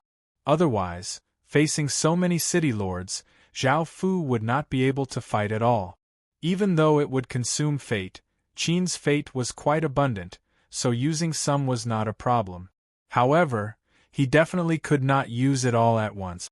That had happened in an instant, and none of the city lords had expected Zhao Fu to be able to instantly kill a city lord. By the time they reacted, it was already too late. Let's attack together. This Emperor Qin's power is indeed terrifying. A hawk-nosed elder shouted. The other city lords reacted quickly and suddenly attacked. Powerful attacks containing immense destructive power flew towards Zhao Fu. Zhao Fu raised his hand, and an emperor's seal appeared on his palm as he unleashed his emperor's domain. A black barrier with dragon inscriptions instantly appeared around him, covering the surrounding 100 meters. Within this barrier were many of Qin's soldiers who had just blocked for Zhao Fu. Boom! A massive explosion sounded out as countless powerful attacks with shocking power slammed against the black barrier with dragon inscriptions. Countless cracks appeared on the black barrier, and a trace of blood leaked out of Zhao Fu's mouth. The city lords were quite surprised that so many attacks had not been able to break through Zhao Fu's barrier. However, now that Zhao Fu was evidently injured, they all smiled and prepared to attack. They had only used half of their power and now, they were going to use their full strength. However, at that moment, Zhao Fu's body turned into a ray of light and shot into the sky as if he was trying to escape. The city lords coldly laughed and surrounded Zhao Fu. "You're too naive. Do you think you can escape? Wishful thinking," a chubby man said mockingly. Zhao Fu looked at the city lords around him and suddenly laughed as he said, "With so many of you attacking me, what's so great about winning? If you're so capable, come at me one by one. Do you think we're that stupid? Do we really want to fight you one-on-one? Everyone, there's no need to waste words with him. Kill Qin's emperor and work together with the other two sides to destroy Qin. The Qin Empire is incredibly valuable, and we'll split it evenly. We'll receive massive benefits," a city lord said as he coldly laughed as he looked at Zhao Fu. The other city lords did not hesitate and immediately attacked with their full strength. Sword lights, saber lights, staff images, axe lights, spear lights, and all sorts of powerful attacks flew towards Zhao Fu from all directions. Zhao Fu was unable to retaliate at all and could only defend with all of his strength. In the end, he was still blasted to the ground, smashing open a large crater. He once again coughed up a large mouthful of blood, looking heavily injured. The city lords savagely laughed as they rushed over. In their eyes, Zhao Fu was already a dead man, and Zhao Fu could no longer resist. If they killed him, the Qin Empire would be leaderless, and they would be able to easily destroy Qin and split Qin evenly. Zhao Fu lay on the ground and looked at the charging city lords without any fear on his face. Instead, he gave a sinister smile. 10 cloaked figures holding ghostwood staffs stealthily appeared nearby, forming a circle around him. Just as the city lords were about to deal the final blow to Zhao Fu, the 10 cloaked figures raised their ghostwood staffs and exploded out with an eerie energy. The 10 people raised their ghostwood staffs and exploded out with a cold and eerie power. A massive gray magic formation rose up from the ground with Zhao Fu at the center. Immediately, icy qi from the underworld erupted like a volcano, and ghostly qi spread out. In just an instant, the surrounding 10 kilometers were filled with countless ghostly howls and ghostly figures. The city lords felt a chill run through their bodies, and they immediately felt that something was off. Their bodies turned into rays of light as they quickly retreated. However, only 30 city lords managed to escape in the end, and they looked down at the ghostly qi in terror. They had felt as if they had reached the gates of hell, and their bodies instinctively trembled in fear. Zhao Fu smiled as he looked at the frozen city lords around him. Everything from before had been an act to make the city lords lower their guard and make it seem as if they had fallen into a trap. The magic formation on the ground was called the Great Yin-Qi Formation, and it greatly boosted all ghost-type skills. The 10 cloaked figures holding ghostwood staffs were the 1,000 ghost illusionists who had obtained City Lord seals, and they were currently casting a strengthened version of the Dark Ghost world.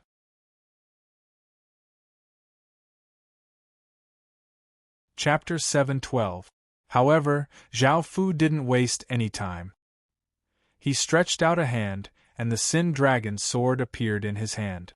Zhao Fu sent massive amounts of power into it before slashing out. An arc of light flashed out, causing blood to fly everywhere as 60 city lords froze in place, and their heads fell to the ground. Following this, the headless corpses fell to the ground, and city lord seals that gave off different lights floated out of their corpses before falling to the side. The ghostly qi slowly dissipated, and seeing this scene, the city lords who had luckily escaped felt a chill in their hearts. Their faces were filled with terror, and they immediately retreated, not daring to stay for even a moment longer. Now they had indeed taken a trip to the gates of hell. 60 city lords had died so easily and silently. This was simply terrifying, and now there were only 30 city lords left. How could they dare to stay and fight with Zhao Fu? Seeing the fleeing city lords, Zhao Fu didn't chase after them, as the battle at the Great Wall was more important.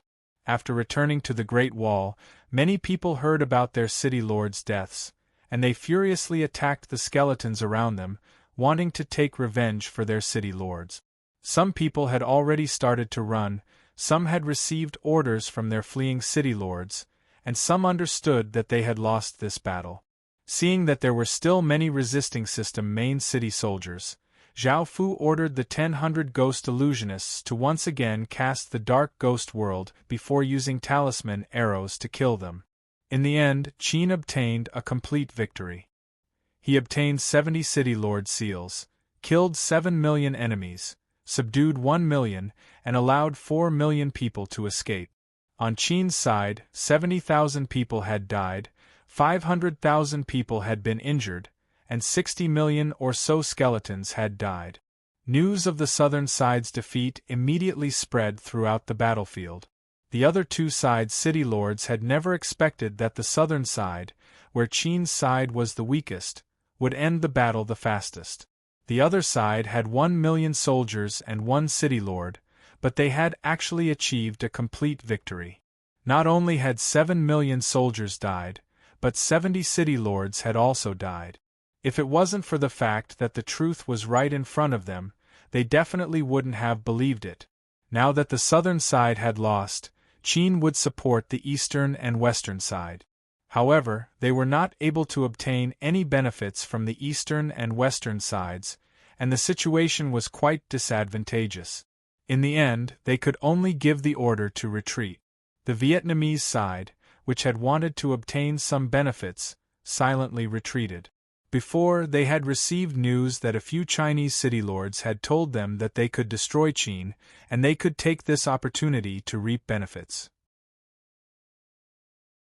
They were quite afraid of Qin's massive faction, so after hesitating for a while, they decided to attack of Qin's side. However, before they could attack, they received news that the southern side had suffered a great defeat, and the other two sides had retreated. The Chinese side's 30 million soldiers and countless city lords had been defeated, so the 3 million soldiers and 20 city lords did not hesitate to retreat to Vietnam. The southern side, Qin, and Qin's Fu had won. And T Qint. And he. In this battle, 800,000 of Qin's soldiers had died, and 6 million of his soldiers had been injured. This was the first time that a city lord had died, and Qin's death toll once again reached a new height. This was a heavy blow to Zhao Fu. War was just that cruel, and even Zhao Fu could not do anything to change the situation in the eastern side. Great Qin had killed 15 system main city lords, 7 million enemies, 2 million of whom had escaped, and 800,000 people had submitted. The western side had it the easiest. Binoche and Karash had used forbidden spells to kill 1.6 million system soldiers, and the two sides had entered a stalemate. No matter how Wang Jian provoked them, the system side did not attack, and Wang Jian could not do anything about it. He could not take the initiative to attack. The western side had only been in a stalemate, so Qin's side had not suffered any losses. In terms of gains, they had only killed 1.6 million system soldiers. Following this, it was time to clean up the various battlefield. Wang Jian took 3 million soldiers and hurried over to where Zhao Fu was. Seeing that Zhao Fu was fine, he let out a sigh of relief. Zhao Fu ordered people to relocate the system main cities and take back the city creation stones.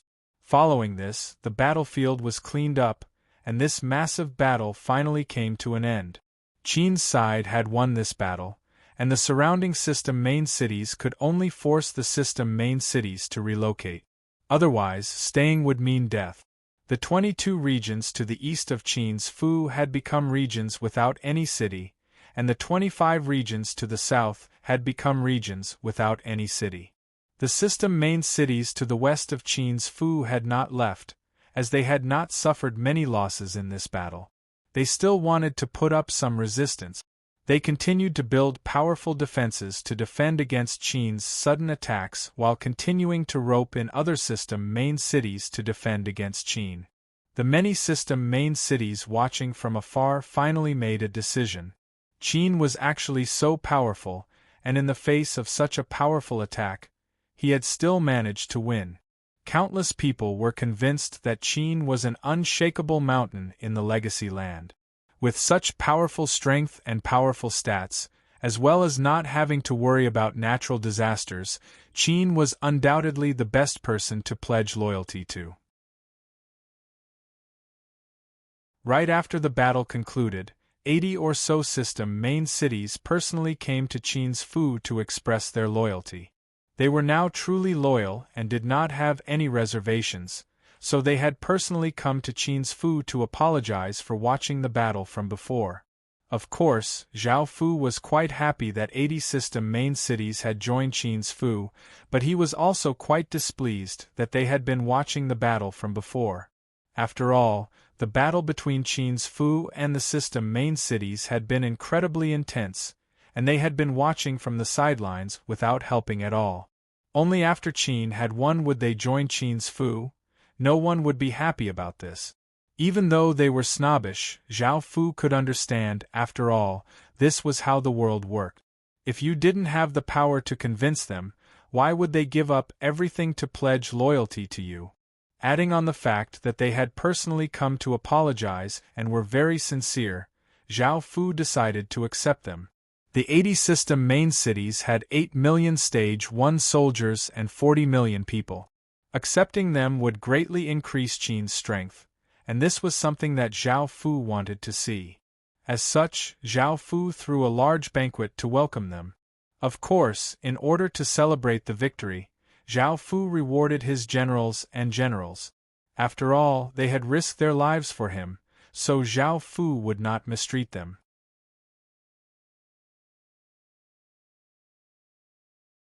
Chapter 713. Now that Qin City had leveled up to a level 1 capital city, Qin City had officially taken the first step to restoring its kingdom. Now it only needed to take 5 more steps. However, leveling up to a royal city was quite difficult, as it required 3 level 1 capital cities, 6 great cities, 9 basic cities, and 12 towns. Qin City did not lack great cities, basic cities, and towns, so there was no need to worry. However, obtaining 3 level 1 capital cities was quite difficult, as Qin City had only leveled up to a level 1 capital city after such a long time. Now it needed 3 more, which was quite difficult. However, in order to level up to a royal city, it needed a capital city. After all, a royal city could not just stay there, as it would look too shabby and not fit to be called a kingdom. However, leveling up was now quite fast. A few days ago, Qin City had been a level 5 great city, and in just a few days, it had become a level 1 capital city. Zhao Fu went to the city hall and looked at the level 1 capital city stat. Village name: Qin City, epic level. Level 1 capital city village area: 64,400 square kilometers. Village territory: 442,1800 square kilometers. Popular support: 86. Special stats: territory crop output plus 200%, territory crop growth time minus 200%, population limit plus 135%, residence stats plus 15, soldiers stats plus 16%, population attraction plus 150%, high-grade attraction plus 150%. Subsidiary village limit: 86930. Subordinate villages: Logue Village, Jean Village, Doran Village, Li Family Village, Wolf Village, Ferocious Tiger Village. Now, Qin City's population was 180 million, and it had 30 million soldiers. Most of these people were system main cities that had come to pledge their loyalty. After all, with 80 system main cities, they could provide 40 million people and 8 million stage 1 soldiers. As for the other people, Zhao Fu had plundered some from the system main cities that had been killed by city lords, and in the end, they had 180 million people. Apart from population, there were also cities. Before, Qin City had 171 great cities and 16 basic cities, but now it had 336 great cities. The number of basic cities had not increased, but the number of great cities was simply shocking. Before, Zhao Fu would not have dared to imagine that there would be 336 great cities. With such strength, Zhao Fu felt quite excited, and he properly entertained the city lords and generals before resting for a day. After resting for a day, Zhao Fu once again gathered his generals to discuss what to do. Now that Great Qin was about to restore the empire, there were many things that needed to be done. One of the most important things was the construction of the royal palace. As a royal kingdom, the royal palace was quite important. Right now, Zhao Fu was still living in the city hall. Even though it had been expanded a few times and the city hall had become quite big, how could a city hall be worthy of a king? There was also the meeting hall. Now that more and more people had joined Great Qin, the meeting hall looked quite crowded, and the real imperial palace was definitely needed. Building a massive royal palace was not an easy task, and it would take a lot of time to complete. As such, they had to build it as soon as possible so that the kingdom would not have a royal palace. At the same time, the royal palace also needed to be properly designed. Next, they discussed how to destroy the Western faction. Right now, the Western faction was like a thorn in Qin City's heart, and Zhao Fu wanted to get rid of it as soon as possible. That way, the west, north, south, and east of Qin City would all be at peace. All that was left was to clear out regions and expand further. After dealing with the western faction, Qin City would have 70 or so regions. That way, Great Qin's western side, northern side, southern side, and eastern side would all be at peace, and there would not be any more battles. All that was left was to continue clearing out regions and expand further. After dealing with the western side, Great Qin would have 70 or so regions. That way, the west, north, south, and east of Qin City would all be at peace, and there would be no more battles. All that was left was to clear out regions and expand further. After dealing with the western faction, Qin City would have 70 or so regions. However, if they could take down the western side without expending a single soldier, that would be the best choice. Zhao Fu did not want his soldiers to die pointlessly, so he ordered people to send letters asking for the western side to surrender.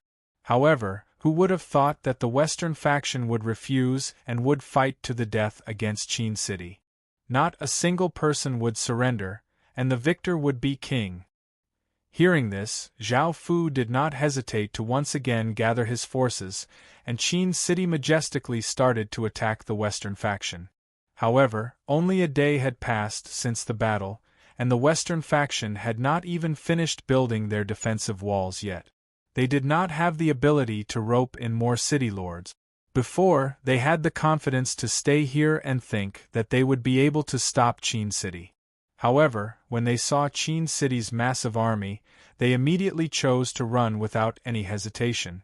The city lords at the back were not too bad, as they had some time to run. However, some of the system main cities at the front did not even have the opportunity to run. Qin City's soldiers flooded into a few regions, giving off an unstoppable aura. Zhao Fu stood above a system main city and looked at the people there, who were filled with terror and despair. However, Zhao Fu did not feel much pity and was about to order his soldiers to attack the city. "Wait, we're willing to surrender." A white-haired elder walked out from a system main city below and looked at Qin City's people in terror as he called out. Zhao Fu could not help but laugh as he said, "Weren't these people quite resolute before? They had sworn to fight to the death, but now that I've brought my soldiers, they've decided to surrender." The western faction had never thought that after such a large battle, Qin City's strength would not decrease at all. Instead, it had become many times more powerful, and with only one day left, they were completely unprepared. As such, they could only choose to run. Before, the western faction had 8 million soldiers and 80 city lords. However, they had lost 1.6 million soldiers, so they now had 6.4 million soldiers. Even though they had not lost any city lords, they still had 80 city lords. However, they now had to face 30 million soldiers and 300 or so city lords from Qin City. After personally witnessing this power, how could they dare to resist? Zhao Fu looked at the white-haired elder below and coldly harumphed, saying, "Do you think Qin City is something that you can submit to just because you want to? Do you know what you've just said?" The white-haired elder felt quite awkward and embarrassed. However, in order to preserve the system main cities, Qin City would not be massacred. After all, Qin City had a history of massacring cities. As such, the white-haired elder cried out with snot and tears, "Your Majesty Qin City, I'm too old. I wasn't able to see through your identity. It's all my fault. I deserve to die."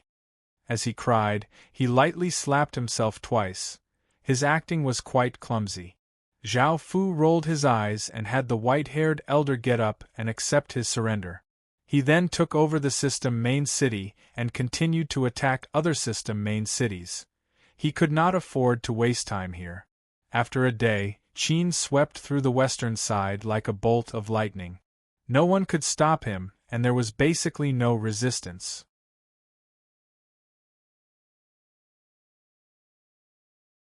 Chapter 7:14. The 20 regions in the west of Qin had become regions without cities. Adding on the 22 regions in the east and 25 regions in the south, as well as the 10 regions in the north, There were now 77 regions in total. In the northern side, Great Qin had only cleared out 3 regions before the chaotic world had been activated, causing battles to erupt and stop. Now Qin had to clear out 74 regions, which was twice as much as Qin's current territory. If he had to clear out so many regions, it would be a massive project, and no one knew how long it would take. Qin would spend a lot of time on this.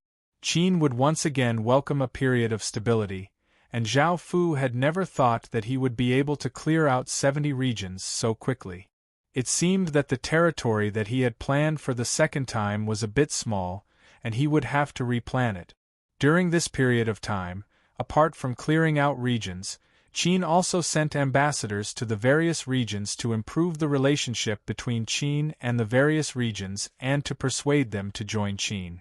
The 80 main cities that had joined Qin were a good example. Obtaining 40 million people and 8 million soldiers was definitely a good thing. Now, Qin had enough strength and advantages to attract them to join Qin. Qin's ambassador system made use of students to go to various regions and peacefully devour various regions. This was greatly appreciated by everyone, and some factions started to imitate it. The Warring States period was about to begin, and the ambassador system would shine even more brightly in the future. There would be countless ambassadors from various countries, and this was a unique system and phenomenon of the Warring States period. Apart from these, Zhao Fu had also obtained 67 region treasure chests. He hadn't had time to open them before, but now was the time. With how precious region treasure chests were, he didn't know what kind of treasures he could obtain from them. However, with so many of them, he would at least be able to obtain a few good things. Zhao Fu was filled with anticipation, and he opened the first treasure chest. Light shined everywhere as a blue jade appeared in front of him, giving off a water-like light. It was as big as a cat's eye and looked quite beautiful. Looking at its stats, Zhao Fu found that it was a special treasure that was very helpful to those who cultivated water attribute cultivation technique. Moreover, it possessed powerful water attribute energy. However, it was useless to Zhao Fu. Zhao Fu felt slightly disappointed. However, this was only the first treasure chest, and there were still 60 or so treasure chests to go. So, Zhao Fu was not too disappointed and held great expectations. Next, Zhao Fu opened 3 treasure chests in a row. After opening the first treasure chest, he obtained an item that wasn't very useful. After opening the second treasure chest, Shi Feng obtained an ordinary piece of epic equipment. After opening the third treasure chest, Shi Feng obtained an epic material. Zhao Fu once again opened the fourth treasure chest, and a massive ballista appeared. It was the dragon-slaying ballista. After personally seeing the power of the dragon-slaying ballista combined with the golden talisman bolts, Zhao Fu was quite satisfied with it.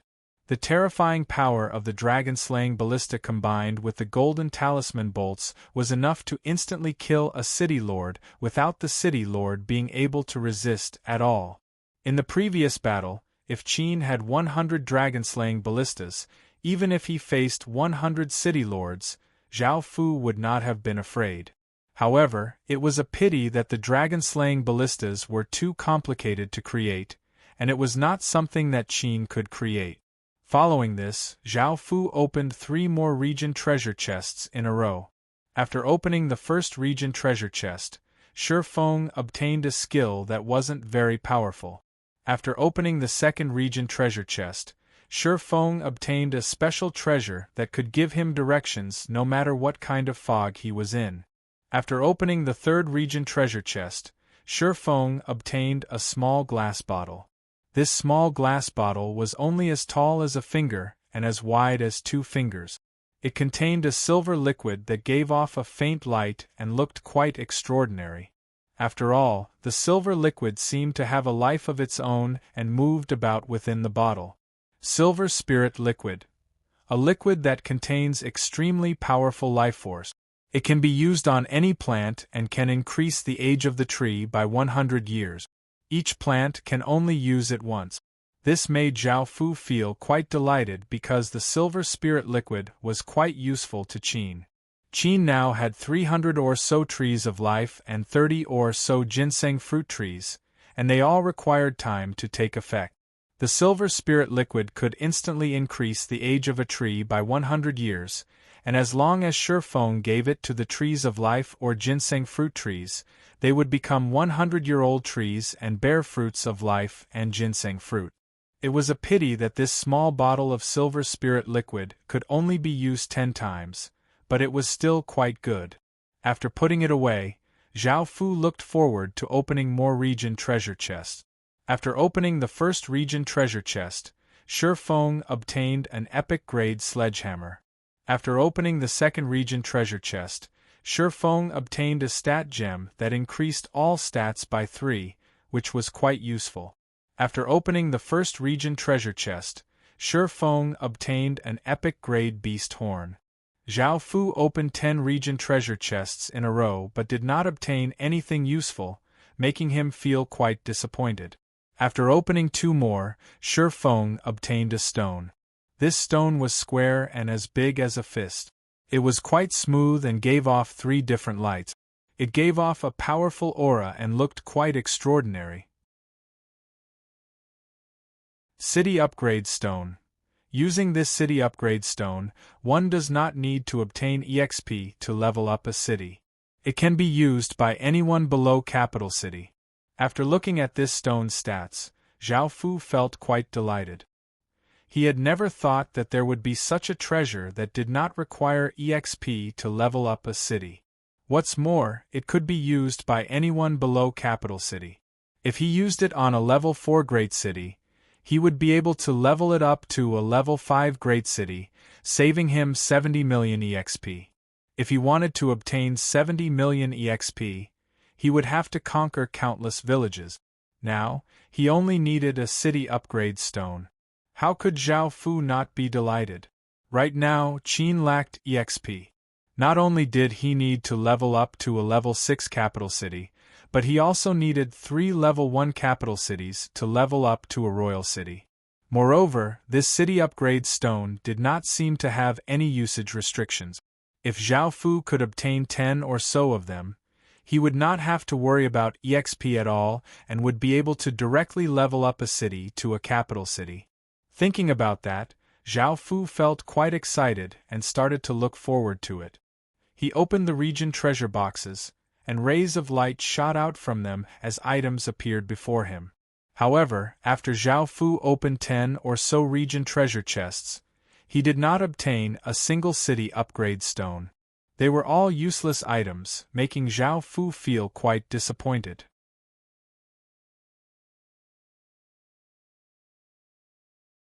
Chapter 7:15. Now there were 20 region treasure chests left, and Zhao Fu deeply breathed in and opened another region treasure chest. Light shined as a crystal appeared. This crystal was as big as a pebble and was round. It gave off a faint light, and Zhao Fu could not tell what it was, but he could tell that it was quite extraordinary. Spawn Point Stone can be used on city dens. No matter what city it is, it can give 4 spawn points and increase the number of spawns by 4. After looking at this information, Zhao Fu could not help but laugh. This was something that was quite useful to Qin, and it could be used on the Wyvern Denver. After such a long time, Qin only had 300 or so wyverns. One wyvern could spawn every 2 days, which meant that he could only spawn 15 wyverns in a month. This included the eggs, and after such a long time, he only had 300 or so wyverns, which was quite slow. However, there was nothing he could do about this, as wyverns had stage 5 strength. One every 2 days was quite fast. Before, when Zhao Fu did not know how to deal with 100 city lords, he had thought about using 200 or so wyverns to deal with 100 city lords. However, he found that this was not possible, as the difference in strength was too great. Even though the wyverns were quite powerful and could fly, they would not have to fear 10,000 system main city soldiers. In fact, they could even kill 10,000 soldiers. However, Facing system main city lords with city lord seals would be quite difficult. At least 10 wyverns were needed to deal with a city lord, and against 100 city lords, they would need at least 1,000 wyverns. As such, Zhao Fu gave up on using wyverns to deal with city lords. However, if he used the spawn point stone, he would be able to spawn 5 wyverns in 2 days, which would increase the number of spawns by 4. That way, Qin would have 75 wyverns in a month and 800 wyverns in a year. This made Zhao Fu feel quite tempted. Zhao Fu did not even need to think to know how terrifying the wyvern core was. Even though he had not used the wyverns at all, Zhao Fu knew how powerful they were. Zhao Fu smiled and opened the next region treasure chest. Light shined out as a 30-centimeter-long tooth appeared. Zhao Fu looked at it and found that it was just an ordinary epic-grade material, so he placed it there and continued to open more region treasure chests. After opening the first treasure chest, it wasn't anything good, so he put it aside.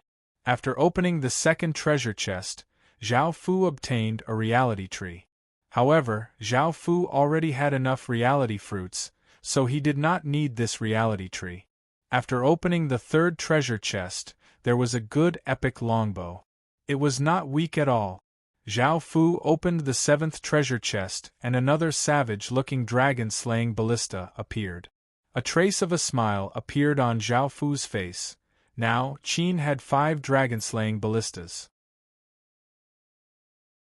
Zhao Fu continued to open treasure chests, and on the 9th one, he found another city upgrade stone.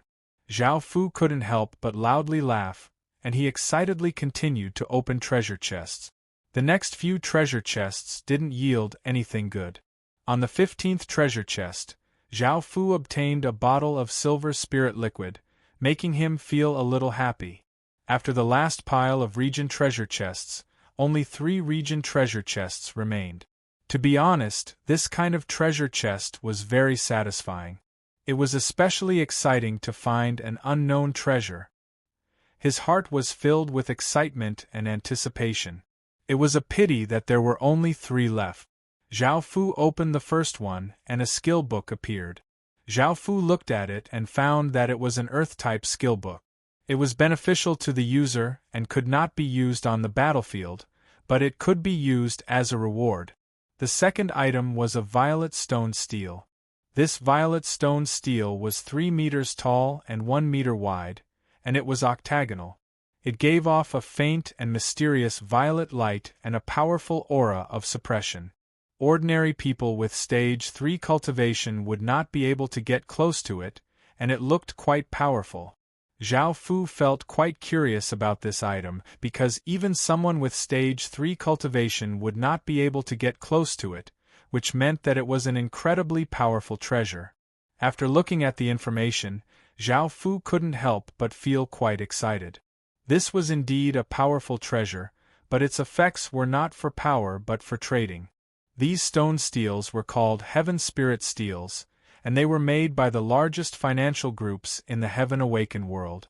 They were the largest financial groups in the entire Heaven Awaken world, not some small world's financial group.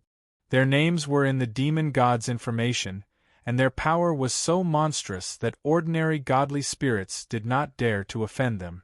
Only they could create such a Heaven Spirit Steel. There were all sorts of quests within the Heaven Spirit Steel, and the people who gave out quests were all different. Some were from empires, some were from sects, and some were from other factions. However, they were spread throughout the Heaven Awaken world, and they could all use the Heaven Spirit Steel to give out quests. In other words, this Heaven Spirit Steel connected the entire Heaven Awaken world, no matter where they were or how far they were. This was something that very few things could do. After all, the Heaven Awaken world was incredibly vast and boundless, and it was formed from devouring countless worlds. However, this Heaven Spirit Steel could connect people from any place, and it was definitely a miraculous item. The value of a Heaven Spirit Steel was tens of thousands of times greater than a city upgrade stone. After all, with a heaven spirit steel, not only could one obtain all sorts of items, but one could also obtain information about the entire heaven awakened world. Right now, the human world was like a barbarian living in a remote area, and they did not know anything. It was not just the human world. The grassy people were the same, and they had no way of obtaining information about the entire heaven awakened world. However, with this heaven spirit steel, everything was different. It was like being connected to the internet in a remote mountain or forest, allowing one to instantly learn about the wonders of the world. This heaven spirit steel was also in the demon god's information, and although it was quite difficult to obtain, it was not actually very difficult. After all, many people in the heaven awakened world had them. However, some countries could not even obtain them, and ordinary people could not even see them. Only high-class people could have them. Zhao Fu had never thought that he would be able to obtain a heaven spirit steel so easily, and he almost went mad with joy. As long as he had this heaven spirit steel, it would be worth it even if he did not want anything else. This heaven spirit steel could only be used after it was placed properly. He had only obtained it from a treasure chest, so he could not use it yet. Zhao Fu could not wait any longer. He wanted to immediately place the heaven spirit steel and go in to have a look to satisfy his curiosity. Just as he stood up, he saw the final region treasure chest. This time, he had obtained so many good things from region treasure chests, so Zhao Fu was naturally quite happy. He looked at the final region treasure chest, and a trace of anticipation appeared in his heart. He deeply breathed in and picked up the final region treasure chest. He slowly opened it and light shined everywhere.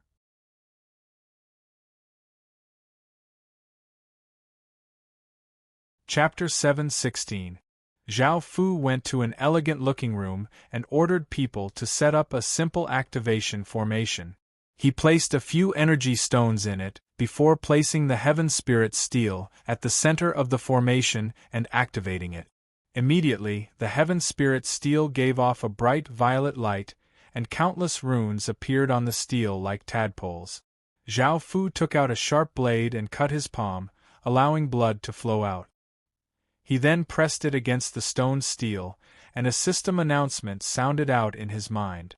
Would you like to create a bloodline account?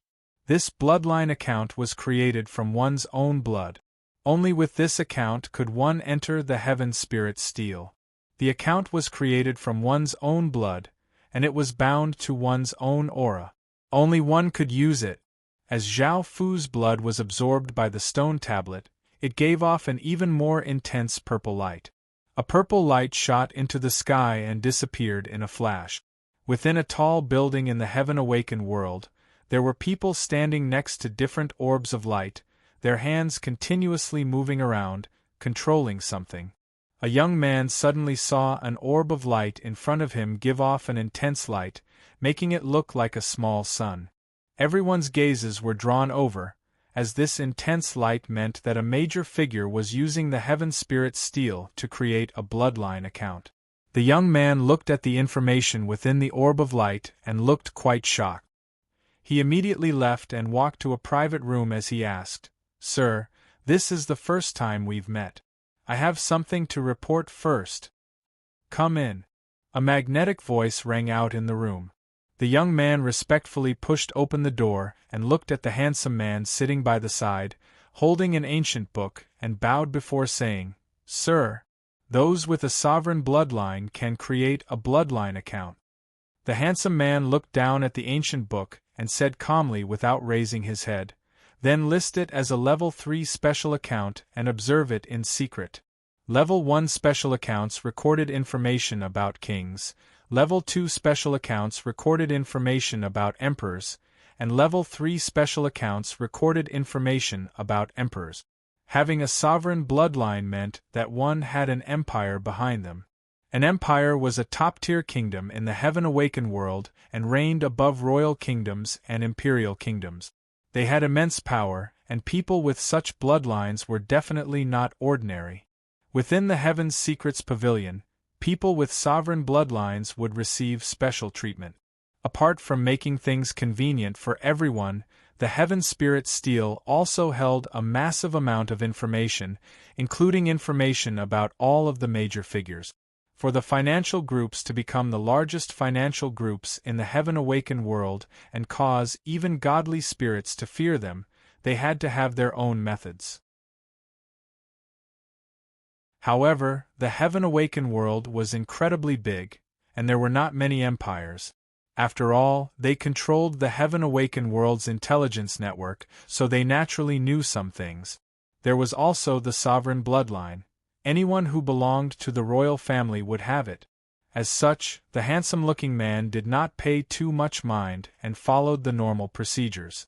Looking at the handsome man's calm expression, the young man said in a low voice, "Sir, don't worry. This is an early-stage Emperor bloodline, and it's an extremely special bloodline." The handsome-looking man's expression became serious. An early-stage Emperor bloodline means that an empire has risen up.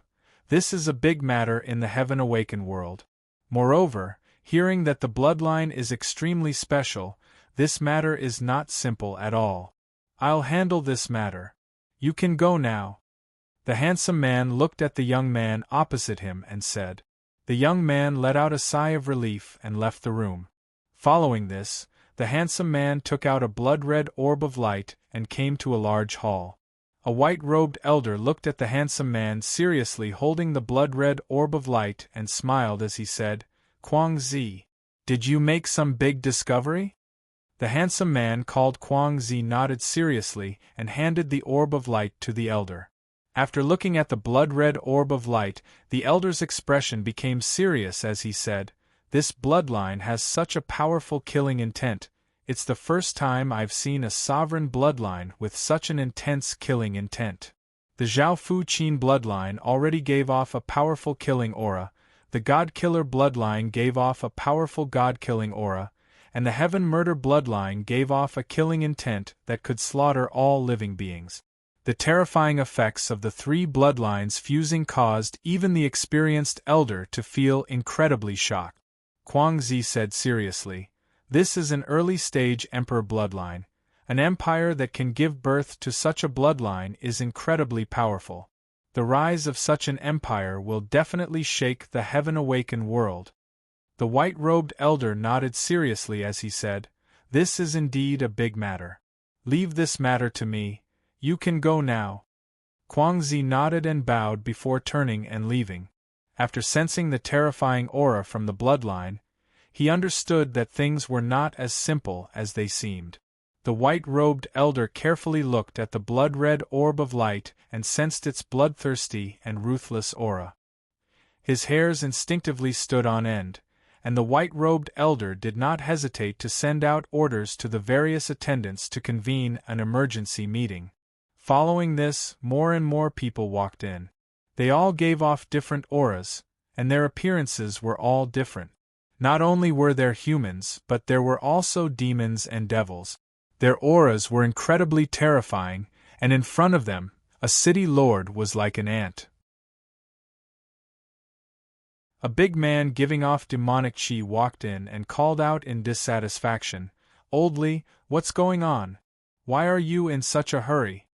Old Li, who was the white-robed elder from before, glared at the big man and said, "You'll know when everyone's here." The big man with demonic chi harumphed and found a chair to sit on. Soon, everyone had arrived. There were 10 people in total, 7 men and 3 women, and they sat on chairs around them. They looked at the white-robed elder to see what he had to say. Old Li looked at everyone and explained seriously, "I've discovered something that might alarm the higher-ups, so I'd like everyone to discuss it." Hearing the elder's words, everyone's expressions became serious. If this matter could alarm the higher-ups, it meant that it was not simple. The Heaven Secrets Pavilion was just a subordinate of a few large merchant groups, and they were responsible for the Heaven Spirit Steels. After speaking, Old Li took out a blood-red orb of light and said, "This is an early-stage Emperor bloodline, and it contains extremely destructive power. After being in the Heaven's Secrets Pavilion for so long, It's the first time I've seen such a terrifying Emperor bloodline. Hearing Old Li's words, some people were shocked and some were suspicious. The big man from the demon race shouted in disbelief. Old Li, you're exaggerating too much. Aren't you exaggerating a bit too much? This is the first time I've seen such a bloodline? I don't believe you at all. Look at that blood-red orb of light. It's your human race's bloodline, right? Could it be that your human race has a bloodline that's even more bloodthirsty than our demon race's? Our demon race's attributes lean towards darkness and destruction. Your human race definitely can't surpass our demon race.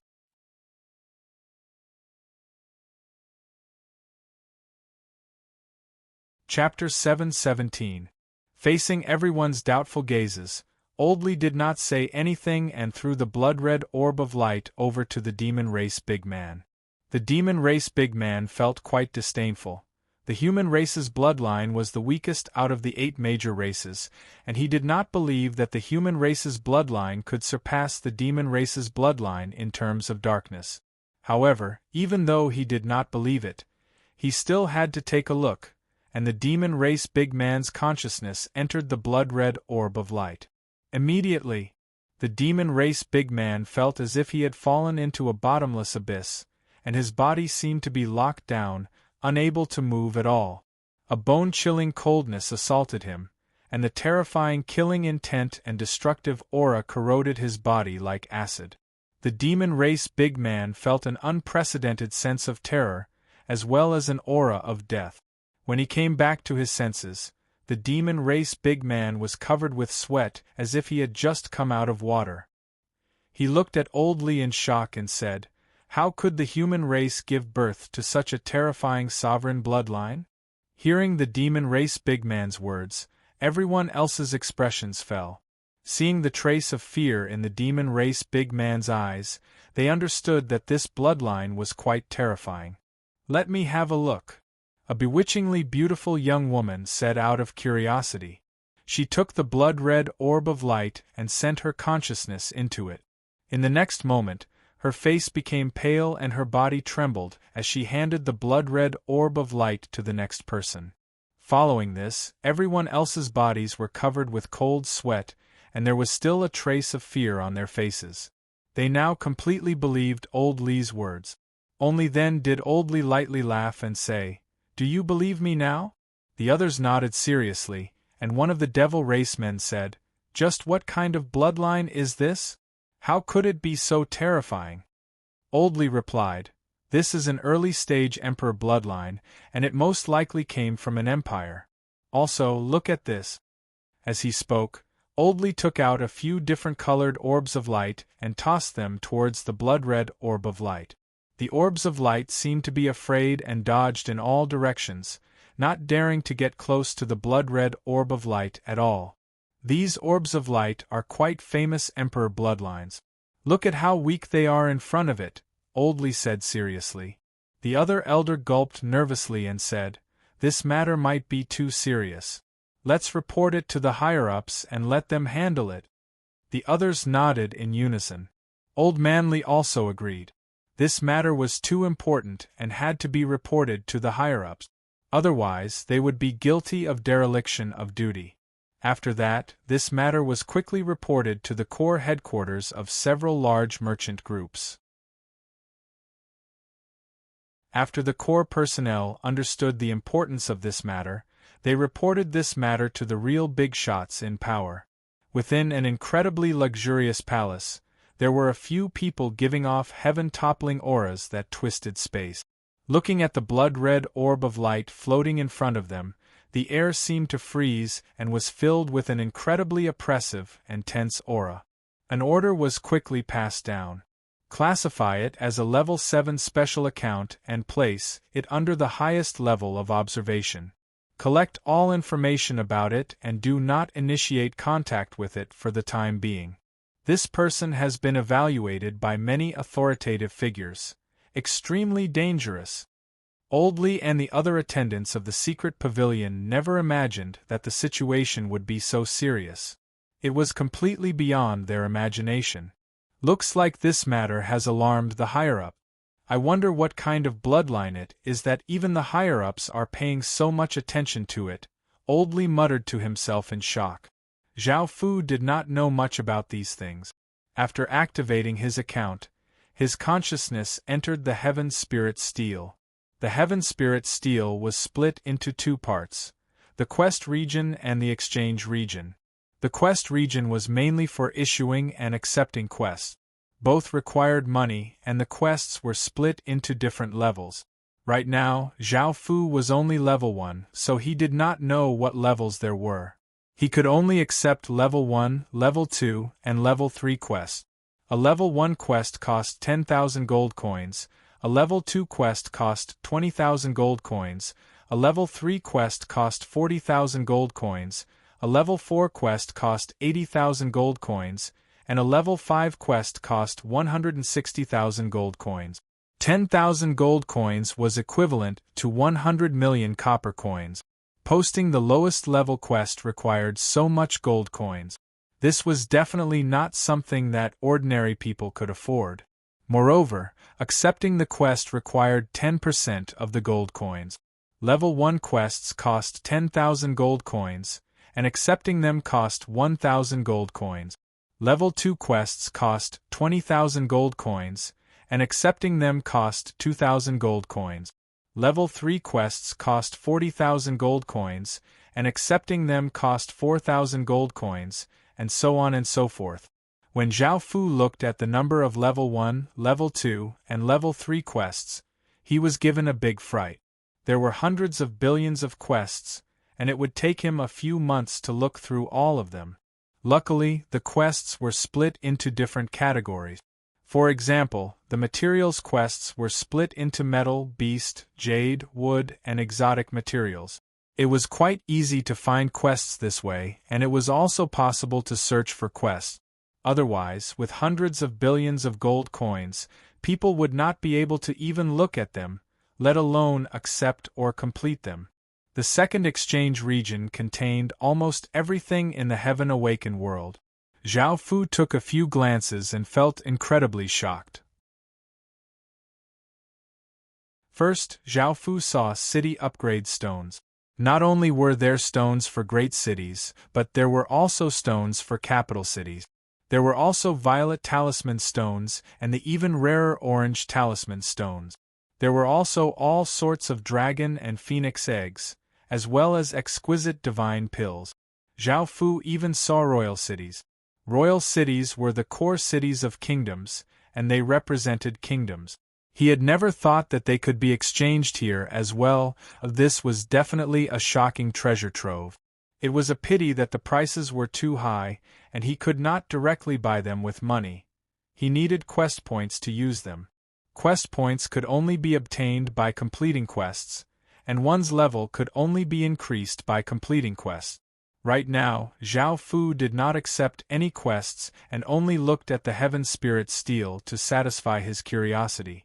Following this, Zhao Fu thought about it and issued a quest. He wanted a book that recorded all of the major things that had happened in the Heaven Awakened world, and the reward was 100,000 gold coins. Zhao Fu had the demon god's information, so he had some general information about the Heaven Awakened world. However, he did not know everything, and he did not know anything about recent events. Zhao Fu did not know if anyone would accept this quest.